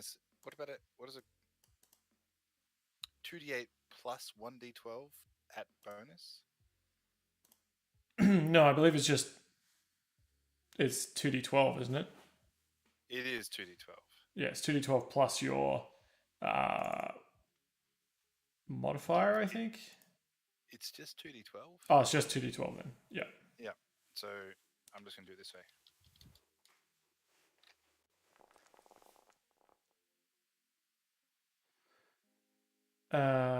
Okay, so it's going to make a saving throw, I believe. Of wisdom, 16 or more. Yeah. Ba-pow. She fails. So she's going to take the full. 14. That's 2d8 plus 1d12. Do you want to roll me 2d12? I thought I did. /roll 2d12. I wasn't going to say anything because it was a decent roll. Look, you're in the same ballpark. 13 damage. Okay. So this sort of clang of the toll of the dead echoes through the caverns here, and bits of the this sort of manifestation of Barnaby's shame start kind of breaking down inside her mind. I don't know, but she looks she doesn't look happy about that for sure. Sprig. Alrighty. Sorry, 1 second. I'm just trying to. Okay, I'm gonna do because she's right up in my grills, and I'm still really pissed. I'm just gonna use primal savagery and grow some, fangs and claws, corrosive fangs and claws, and just give her a good old 1-2 in the face. Mm-hmm. I'm just trying to. That's the damage. I'm just trying to roll it. Why can't I roll that?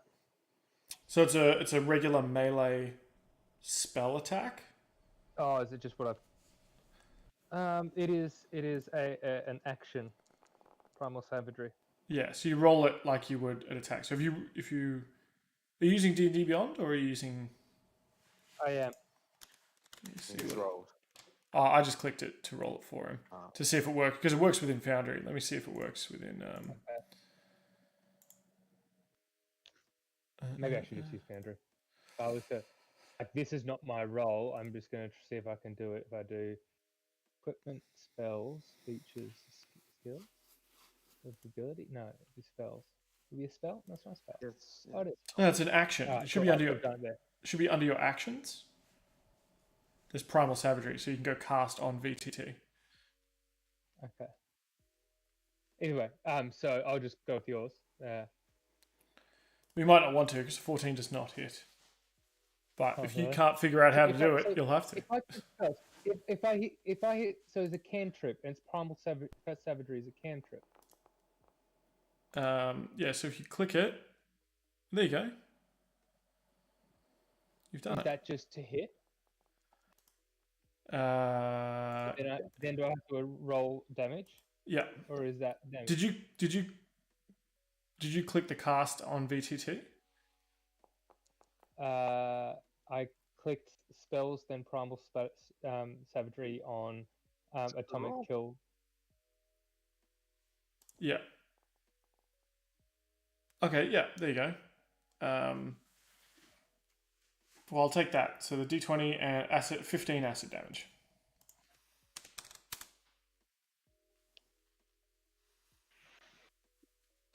Cool. She's not looking great.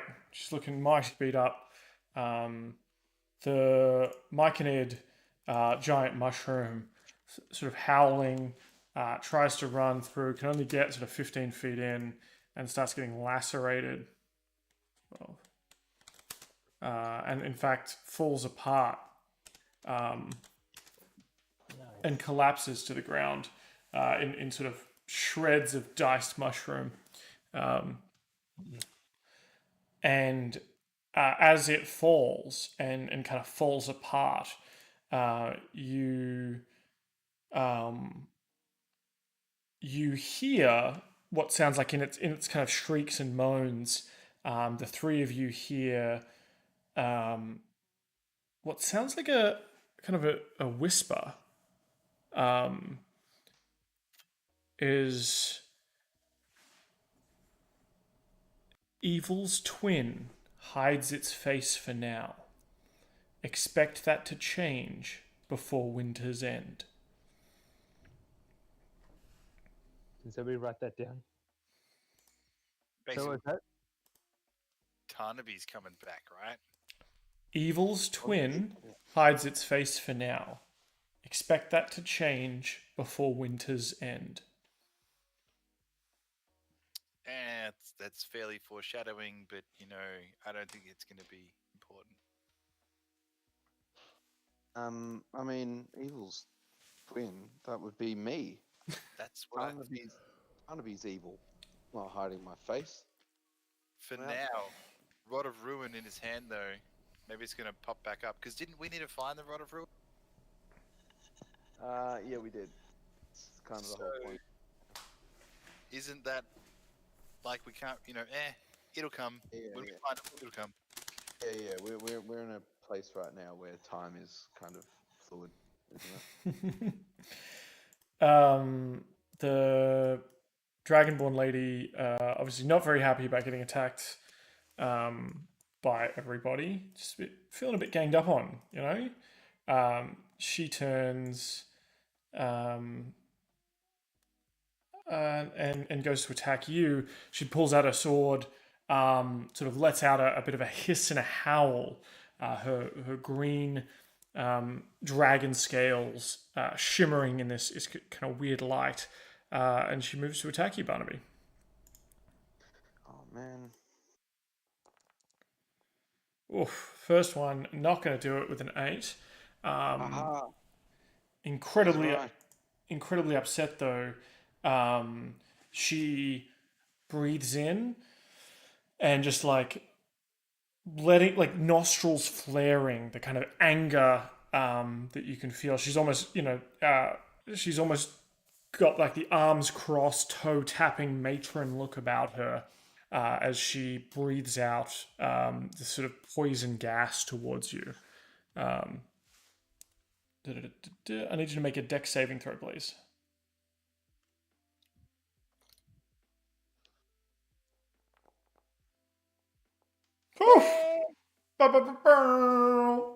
Natty 20.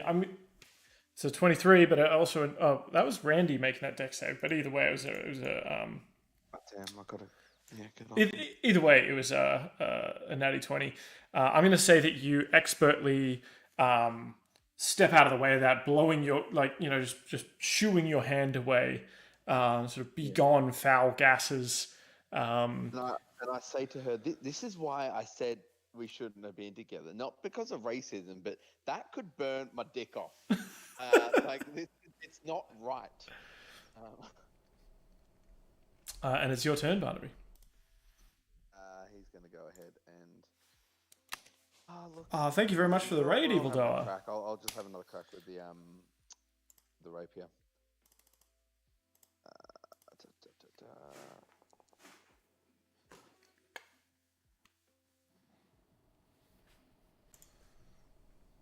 To a hit, I imagine. Absolutely.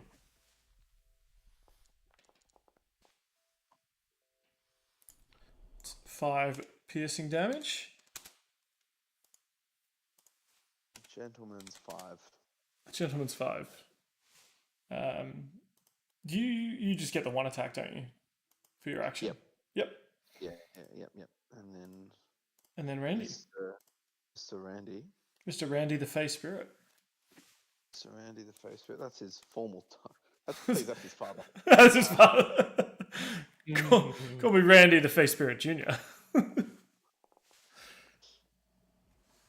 Yeah. So that's gonna do it. So Randy's then going to do his 2d6 with his sort of fey glass. Yeah, almost like a shadow blade kind of deal. Mm-hmm. But I feel so shadow blades are kind of inherently dark, aren't they? Dark. I mean, his blade may have been forged in shadow. Sort of a cloak of midnight, cloak of Shaden, if you will. +3, and let's hit enter. Huge. About doing D&D outside, is it get eaten by mosquitoes? Oh yeah, there's a few. They're coming back, aren't they, with a vengeance? Paul, how do you want to do this? Yeah. And he approaches. He actually has 2 blades because he can do a multi-attack, but at high levels. But at lower level, he's not quite feeling confident enough. Walks up, arms crossed, says to her, "This is for breaking his heart." And I imagine that she's just like really confused at that last moment, and then he just ends it. Yeah. And Barnaby, you feel sort of a weight off your shoulders as she goes down, and she sort of seems to as she hits the ground, kind of explodes into almost like a puff of smoke. And so do the 2 others that are sleeping on the ground there. And you, a thought comes to you, and you don't know where it's from. Because you certainly did not know this, you think, maybe. That Han's parents would want to know that he is gone, and that they live in Waterdeep.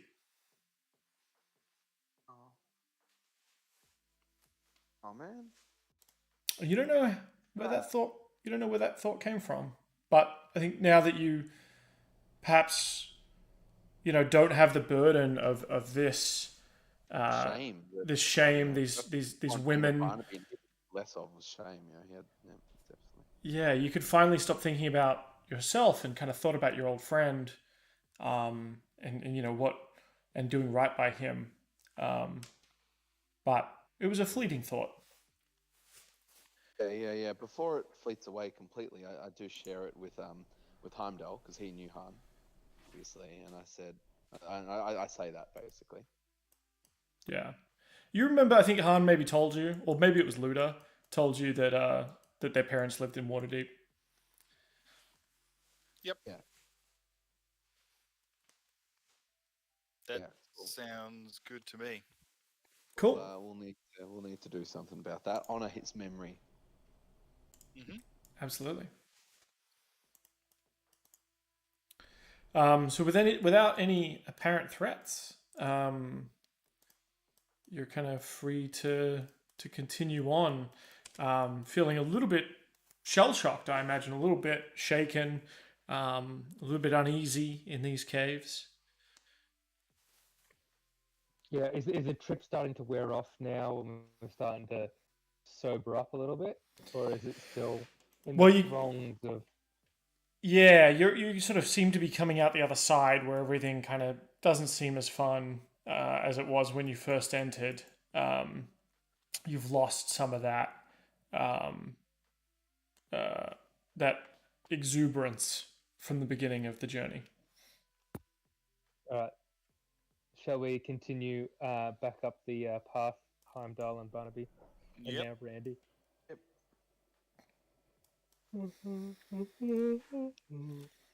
Should we do it with trepidation? No. Do you? Oh man, I'm tired. I gotta Yeah. say. What's the conversation that happens during this part of the journey? Um, Harbinger No one asked me about having... the dragon. Okay, so yeah, if we were sent in here to find out what is coming, they said because the old man sent us here, being like, let's find out what is in store for you guys, and really the only warning we got was the evil twin coming at winter. yeah, but in reality, we've got to face our own demons. Well, we had to face our own demons in this We country. face- yeah. And yeah, we maybe are coming out of this a little bit wiser and a little bit more aware of the parts of us that are damaged and maybe need a little bit of work in order to be safe moving forward. Some of Alright, us let's get feel it it in. as well, man. Some of us feel lighter, you know.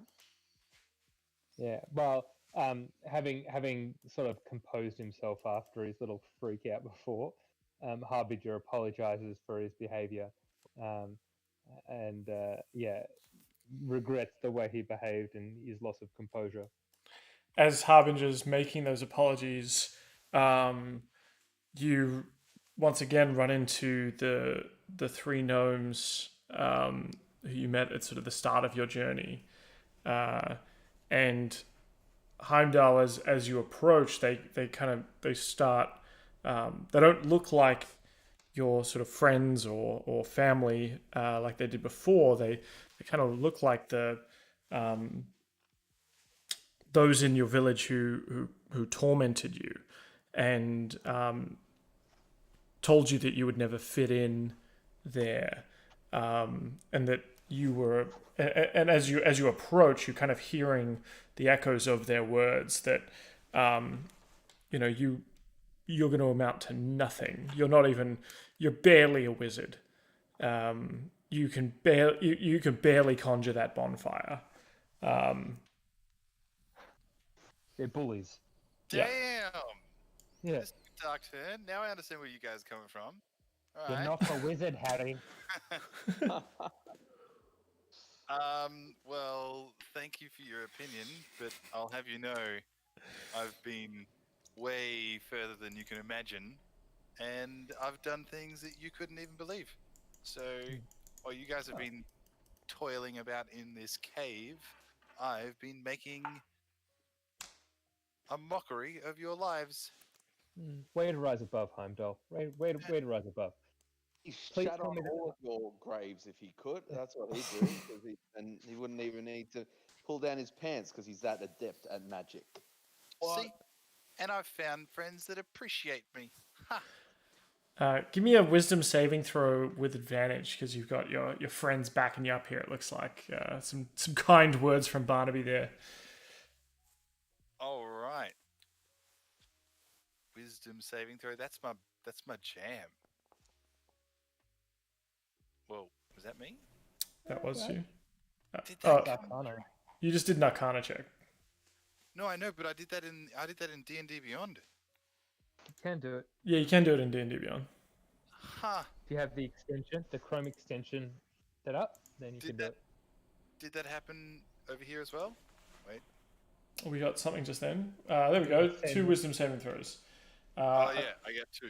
Yeah. So a 10. See what their jabs and japes are going to. Oh, we're getting more. Yeah, wait a second.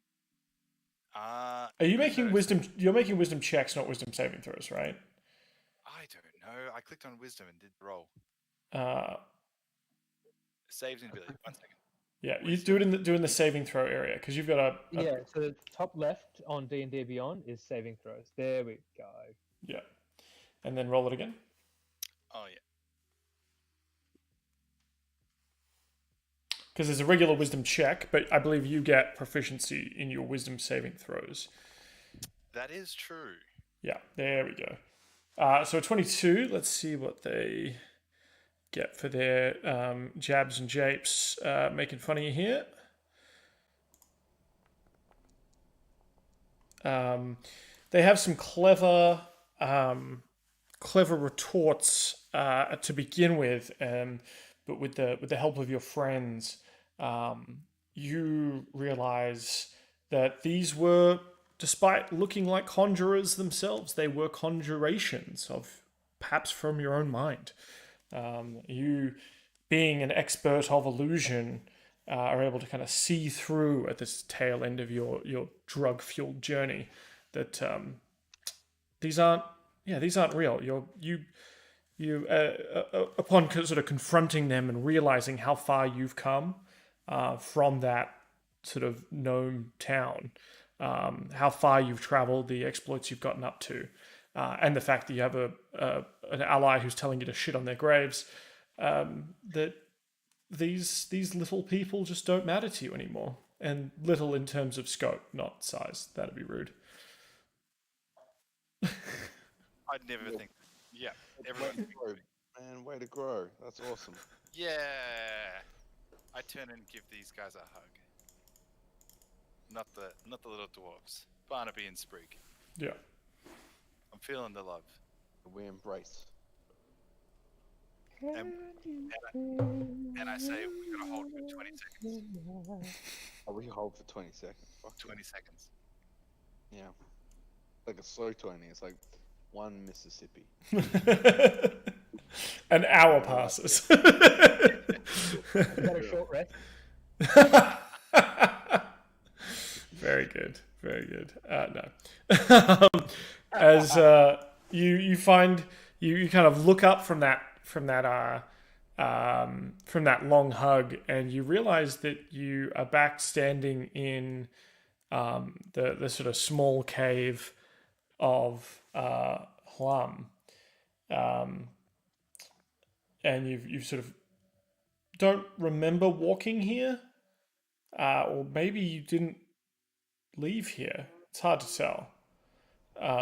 It's a little bit of a blur, but Hlum's kind of there. He seems to be making a cup of tea, and he passes each of you a sort of a hot mug, and he says, "Drink this. It'll make you feel better, restore your electrolytes and your vitamin Bs."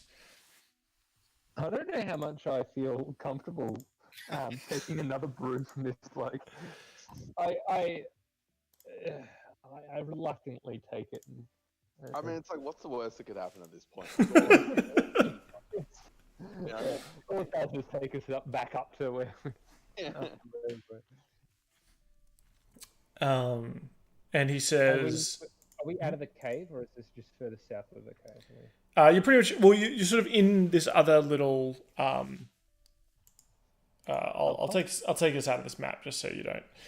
So you're back in the sort of little cavelet that was his sort of place up on top of Waterdeep Mountain. Cool. All right. I ask Halm. I said, what exactly was that, and what was that meant to prove? Because, making people with PTSD relive their traumas, not cool, bro. Not cool. Halam says, I mean, he says the journey you had was for you and was intended to strip away some of that old past that is weighing you down and expose if you are sound of mind enough to be a member of the Grey Hand. Oh God, my reaction didn't didn't impress. I'm guessing. Um, I cleansed my past with fire. You did.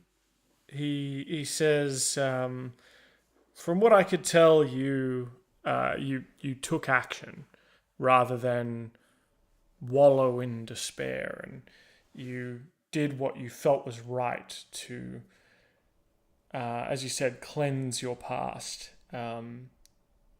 Perhaps destroying things that you loved for the greater good, and that is a worthy attribute of the Grey Hand, and maybe one day even Force Grey. Right. I agree. Well played, Han. Yeah, Han, you absolutely crushed it, man. You shouldn't feel shame. You should feel proud that you reconfronted that. Reconfronted your trauma and you walked away. You're fine. Jeez, man, that takes strength. Well done. He says, and you, young man, he points to Barnaby. It appears that you have some things that you confronted today, and perhaps some things you still have yet to confront. I'm no longer going to engage in bestiality, sir. Very important lesson that I think we all need to confront at one point in our lives. So thank you for that. I will, however, kill my brother dead. So I mean, it's kind of take the good, you take the bad. He says, I'm glad to hear it because the information I want you to take to Vajra is that a young bronze dragon has taken up residence in Deepwater Harbour. It startled a few sailors recently, but hasn't hurt anyone yet. And if you go anywhere near it, I would encourage you not to fuck it. Jeez, well, good thing we had this experience because otherwise, who knows what would have happened. And Well, I'm just writing. Do not fuck. Right. Gotcha. Okay. Yeah. Just this one in particular. And to Heimdall, he says, you are clearly a stranger to these parts, and it seems like you had some unfinished business back where you were from, and with being unable to get back there, have perhaps carried that with you as baggage. But you are welcome in Waterdeep, and I hope that perhaps one day you can consider this a home. I would like to call this home at some stage if I were to... Nope, that's it. I would like to call this home. Thank you, but I feel like you could have just told us about the bronze dragon without making us climb the goddamn mountain and get us high on drugs. Yeah. And he says, yeah, but we always have to haze new recruits to the Grey Hands. It's a little bit of a tradition. If you make it all the way through, I'm sure you'll want to do the same to any new recruits that come through. Just rebuild on that abuse that you received and just pass it on to the next generation. Sir, I will give them a firm spanking on the ass. Yeah, however, I will not force them to relive their traumas. Yeah, but in this fantasy version of therapy, you feel better and and it worked, right? Just, being drugged against your knowledge and being forced to confront it, spiritual journey always works. And I'm the sexual deviant,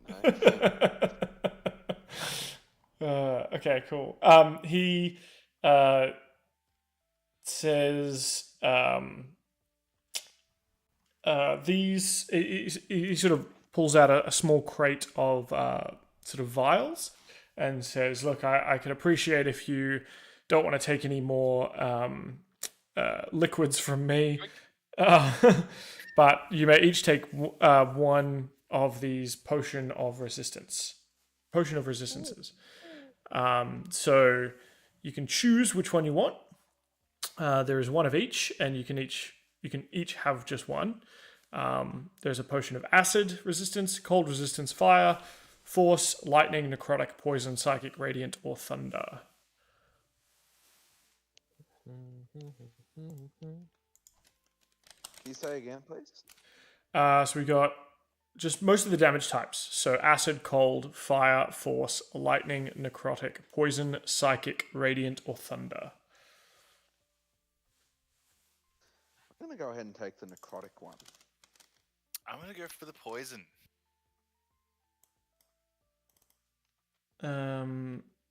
Cool. So Heimdall, a potion of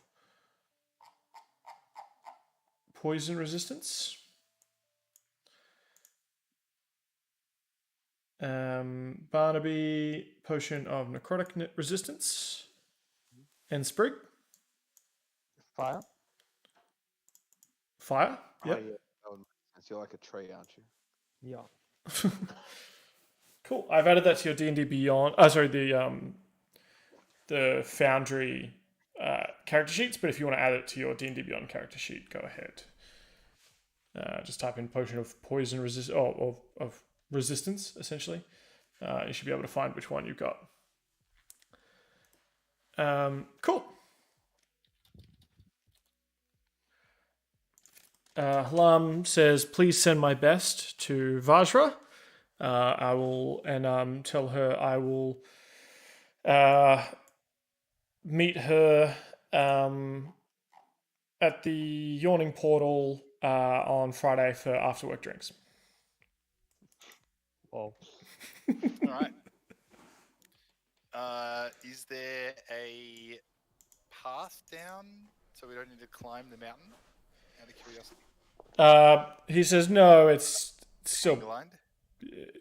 pretty arduous. I mean, if you had a hang glider, if you were like, can I use thorn? Sorry, not thorn.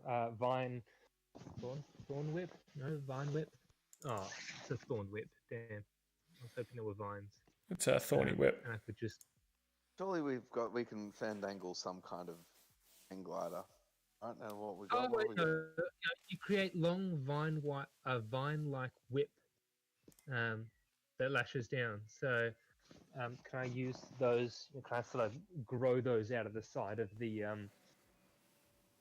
rock face to assist in the descent? Yeah, you can sort of make. Give me a nature check for that as you start making your way down. We get just like a mini skill challenge out of you three here, I guess. Right.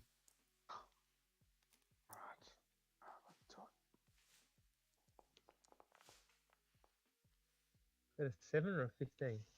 It's a 10 total, so I think it was a 7. You are able to make vines a little bit and kind of make your ways down, but it does take quite a while, and it's not as helpful as perhaps you were intending. Okay. But you over time slowly make your way down the hill. By the time you do make it to the ground, you're sort of dirty, sweaty, a little bit exhausted, and sort of the sun is well down. Cool. A dimensional door down. Okay. How far does that take you? All the way? Sure. 500 feet? Oh yeah. That's probably plenty. so I- Sprig starts like making his way down with vines and like climbing and shit. And Heimdall gives the too hungover for this. Cool. Sprig, you make it to the bottom and see that Heimdall and Barnaby are already there.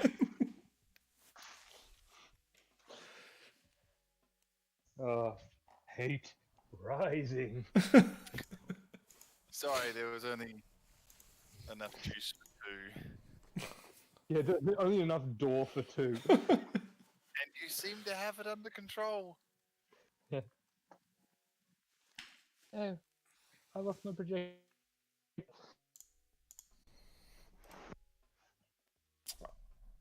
What is sorry, a bit off topic here, a bit of table talk. What is your favorite Christmas dessert or snack? I associate. Eggnog counts. I don't think I've ever had a homemade eggnog. I've only ever had like the Big M style eggnog. Oh, man. No, we do it every year when we put the tree up. We make Nog and play a Human Nature Christmas album. It's great. It's our tradition. I end up eating a lot of like Ferrero Rochers at Christmas. To me, that's like that's a Christmassy snack. Absolutely a Christmas See, snack. to me, it's mince pies. I just go ham on mince pies and the puffernuses. You know those ones, the puffernuses. Of course. I think James is having a stroke. Can someone check on him? Mince, but yeah, see, I've always had a thing against mince pies ever since they lied to me because they're not actually mince pies. You know, so I've always like just despised them, to be honest. Like I always thought they would be a beef pie, but they're not. Like, why is that called mince? You know? It's fruit mince. Fruit That mince? is horseshit, James. You fucking know it. Okay. Fruit mince. We're Yeah, the a bit of- we're the only real major country that does like meat mince pies on the reg, right? Like every other country, if you're like, oh, you're having a pie, it's like an apple pie or it's some sort of fruit pie. Yeah. Yeah, you go to a different country and you're like, you go to a bakery and they're like, why would I sell a pie at a bakery? Like what? Yeah, why are there meat products in this bakery? Meat is a loose term in our bakeries. Yeah, That's a good point. Sorry, distracting. that's all right. Clearly, Harbinger is pretty hungry, and he's after he's climbed down, and he's gone them.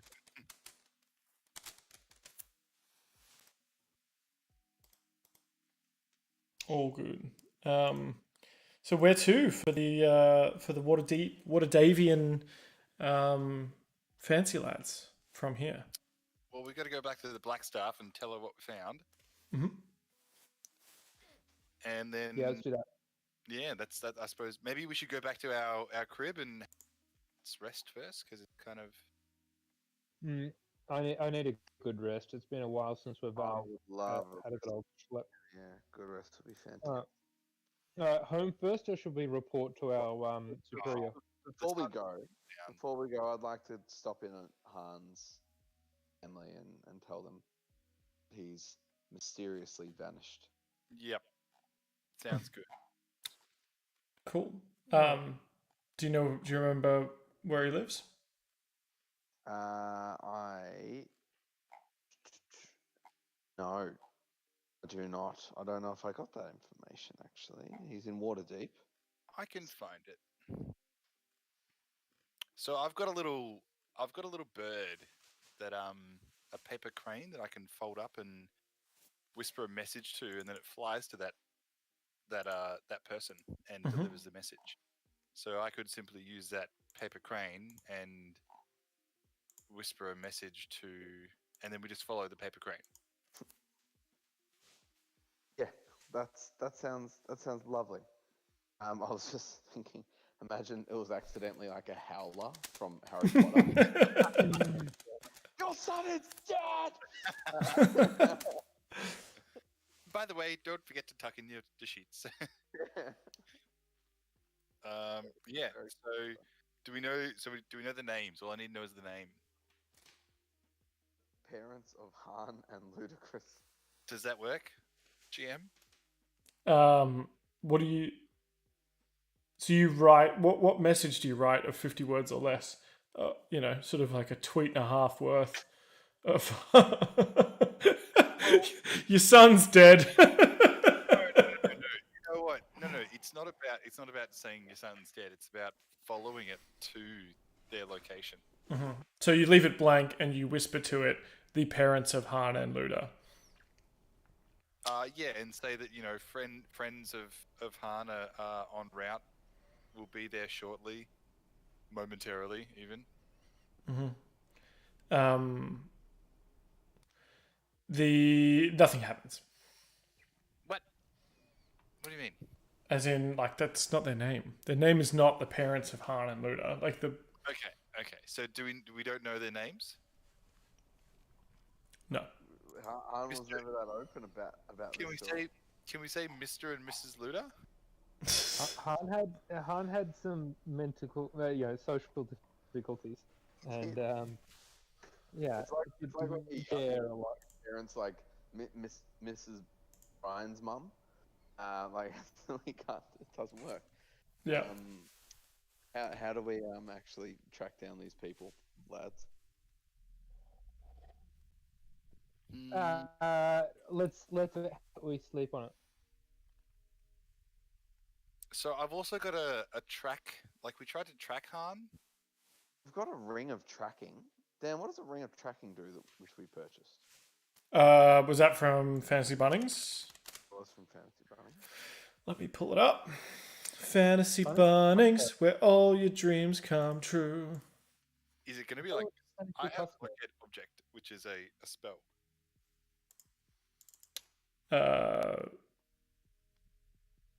Let me look up. Do you remember what it's called? Ring of Tracking, was it? I've got here Lens of Straight Creeping. Straight creeping. I don't have a Ring of Tracking here. Oh wait, yeah, it is Simple Ring. When attuned to it, the user knows the location of the ring at all times. Oh fuck, that's useless for us in this situation. Unless you attuned to it and then gave the ring to Han. I don't think I did. No. But I am going to attune to it now and give it to Sprig. Oh, thanks, So bro. Sprig, this is a friendship ring. Never take this off. Even if you make a new character, don't take this off. Cool. You now have an awareness of where that ring is. It's no longer on your finger. It's on Sprig's. Yes. Actually, I say to Sprig, when you meet a man named Sadaude, give him this ring. Okay. I have a ring. I need to give Sadati. Cool. Yes. All right. So That would be really I have- useful to know where he is at all times. yes, fucking old man wanderer. Yeah. Yeah, how about we go and have a rest? Let's see if we can find some clues to where Han's old house, parents' house is in Waterdeep. Maybe we can ask our Blackstaff. Blackstaff. Varus, or whatever her name is. Yeah, Varus. Or we could go have a rest. One of the two. Oh man, Yeah, I'm they're- for a rest. Yeah, I'm down. I'm down. Always down for a rest. Ha- We've got 15 minutes left on this session. How about we quickly go have a chat with what's her name? And then, oh no, she won't. She won't let us have a rest. She'll go give us another freaking mission, and we won't get a rest. Let's go nap. Oh yeah. Let's go nap. So we go back to our house, Mr. Dungeon Master. Was it? We had a library? No, it was next to a library. A manor house No. in Troll Skull Alley. Nice.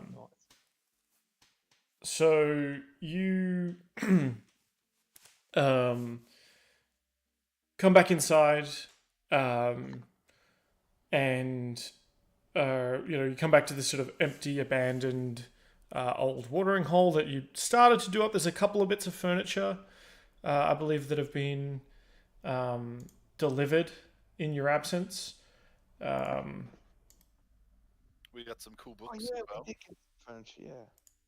Yeah, and the neighbor gave us some books, right? Yeah. And so it's, they've kind of dumped them in crates out the front because obviously you've been away all day, so you haven't been receiving orders.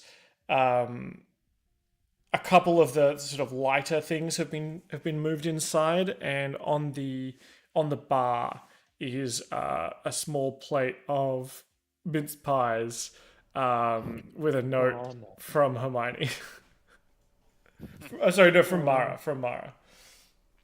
Awesome. So how about we move everything inside quickly before it either rains or gets stolen? Yeah, can we open it up first? I don't want to like Trojan horse some shit inside. That's a good plan. Yeah, it's Yeah, good. It's very Well, very untrustworthy, Heimdall. Oh, yeah. Well, yeah, since fucking I don't trust Mara, man. This Mara chick. I'm not touching those mince pies. Heimdall goes to take a bite, goes, ew, fruit, not me. Mara's trying to poison me. Where's the beef? Where's the offal? Yeah. Cool. Yeah. So you sort of bring everything inside. You open it up. There's a small box of books that had already been brought inside from Vishal, Vithal, and some basic furniture. You also have a couple of some earthenware mugs and crockery and cutlery that have been delivered as well from the furniture person you spoke to. Awesome. Have we got beds? Nothing suspicious. Upstairs, though, when you were, if you remember going through the sort of hallucination haunting of this place, there were pretty well put together bedrooms. When you go up there now, you see that they're not as cool as you saw, but perhaps maybe they were once upon a time, and could be restored to that again. But they'll do. They'll make do. Okay. So yeah, let's bring everything inside. Lock the doors. Put a "Do Not Disturb" sign on the front door, and just have a long rest. How about that, lads? Done. Love it. Cool. You rest easy into the night. You get a well rested. I believe Barnaby, with that long rest, you get to remove your point of exhaustion. I do, yes. Woohoo. Everyone rests up. You have a pretty good sleep. You're a little bit in the wee hours of the morning. You can kind of just make out the sun kind of peeking through the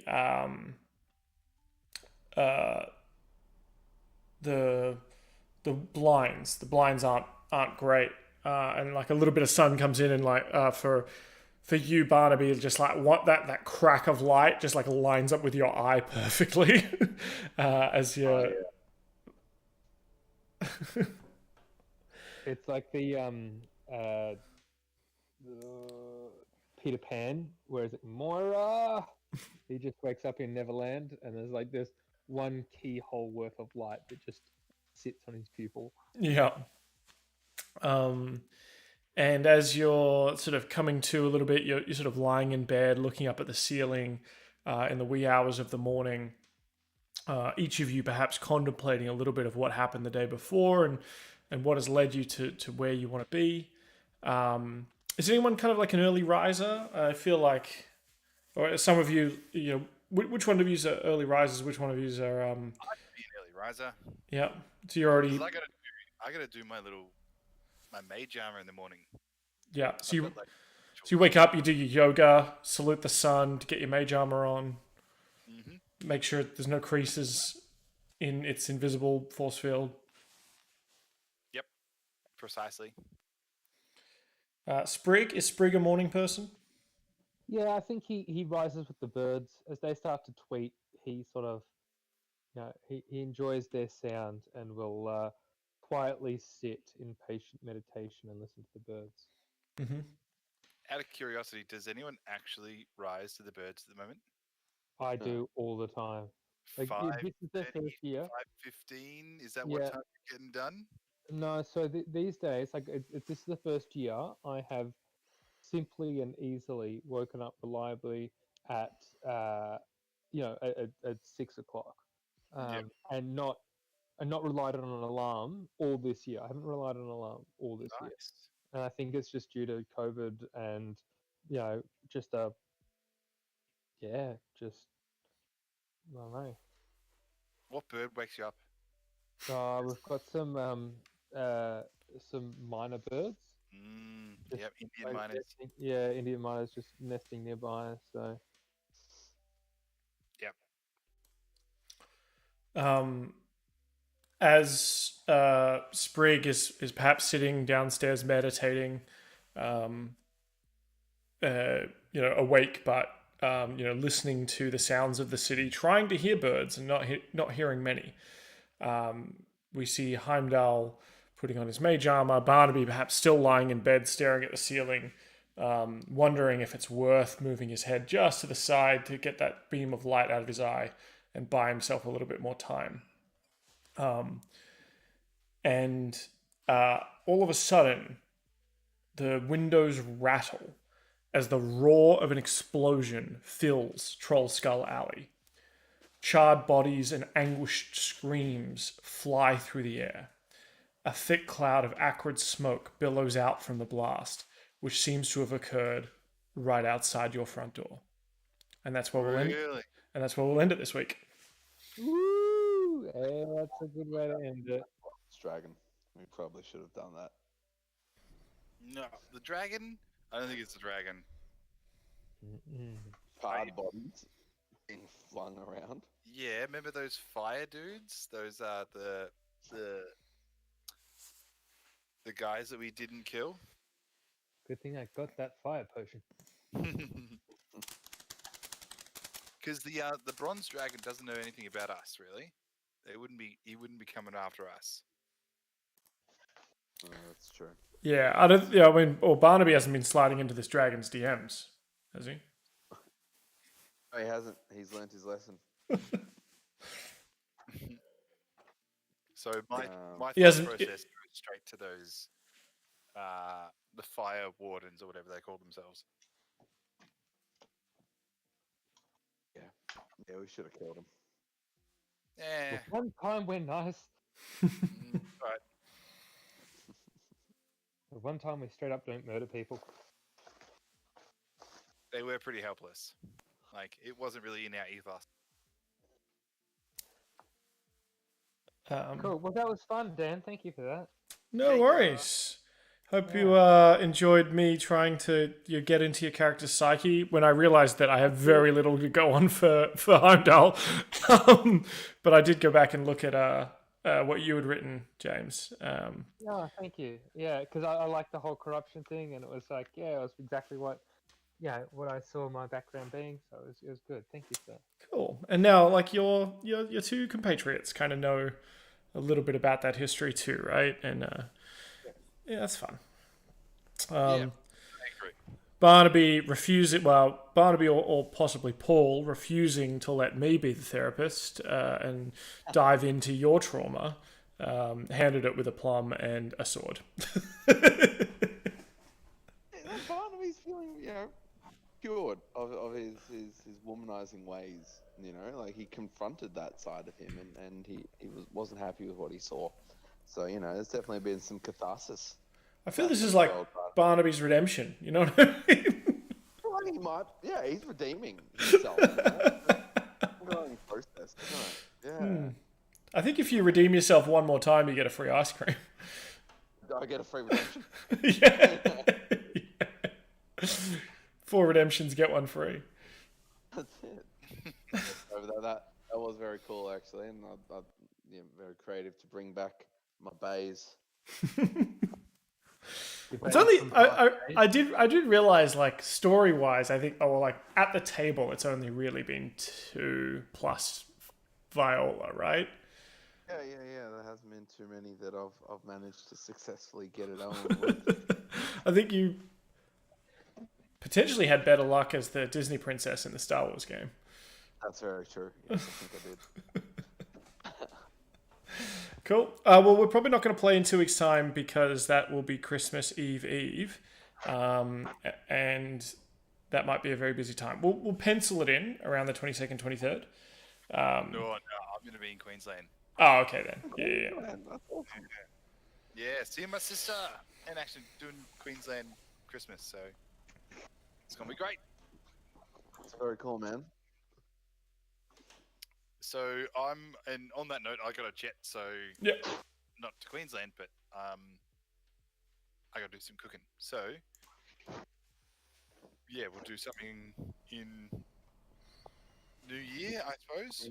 Yeah. I mean, I'm free that week. If Dan, you want to do another step to I'm free. bring Well, everyone together, or if that's a possibility or whatever. Yeah, maybe we could do another Christmas. Remember we did that Christmas session? Indeed, Fancy Lads Christmas special. Well, I think the Fancy Lads Save Christmas was the last one we did. Yeah, we did it last year. We saved the baby Jesus character from and it was cool. Yeah. So we'll see what we can do there. Maybe we can have a very fancy Christmas. I like that. Very fancy Christmas. I love it. So Well, good. Steve, if I don't speak to you, mate, have an incredible time, an incredible Christmas. I'll catch you in the new year. Thank you very much to you too. Good work on Movember. Thank you And- very much.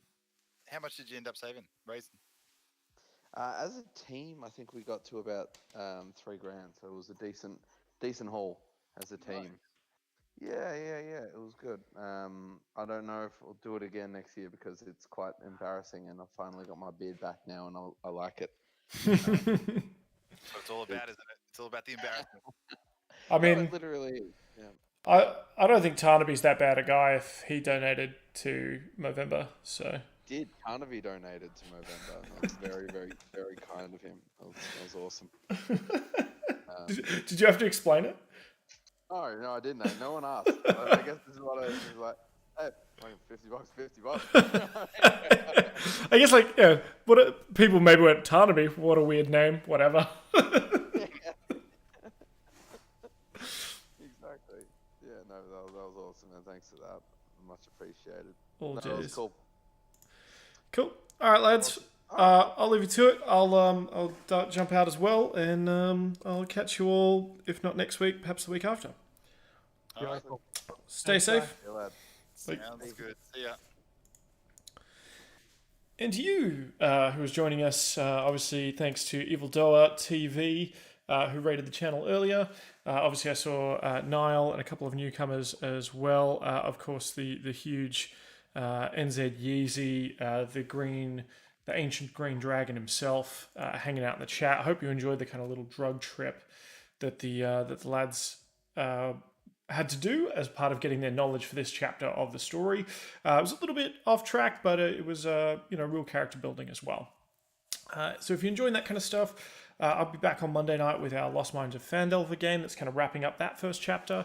And then perhaps as well, we'll be back with the Red Hand of Doom, the other half of the Fancy Lads in the Elsia Vale. And as we just talked about, perhaps there'll be a Christmas special the week after that. The Fancy Lads Save Christmas, I think, could be fun. That's going to be it from me, though, and I'm going to leave you to have a lovely evening yourselves, and perhaps we'll catch you again next week. I've been your DM Daddy. Say hi to your dad for me.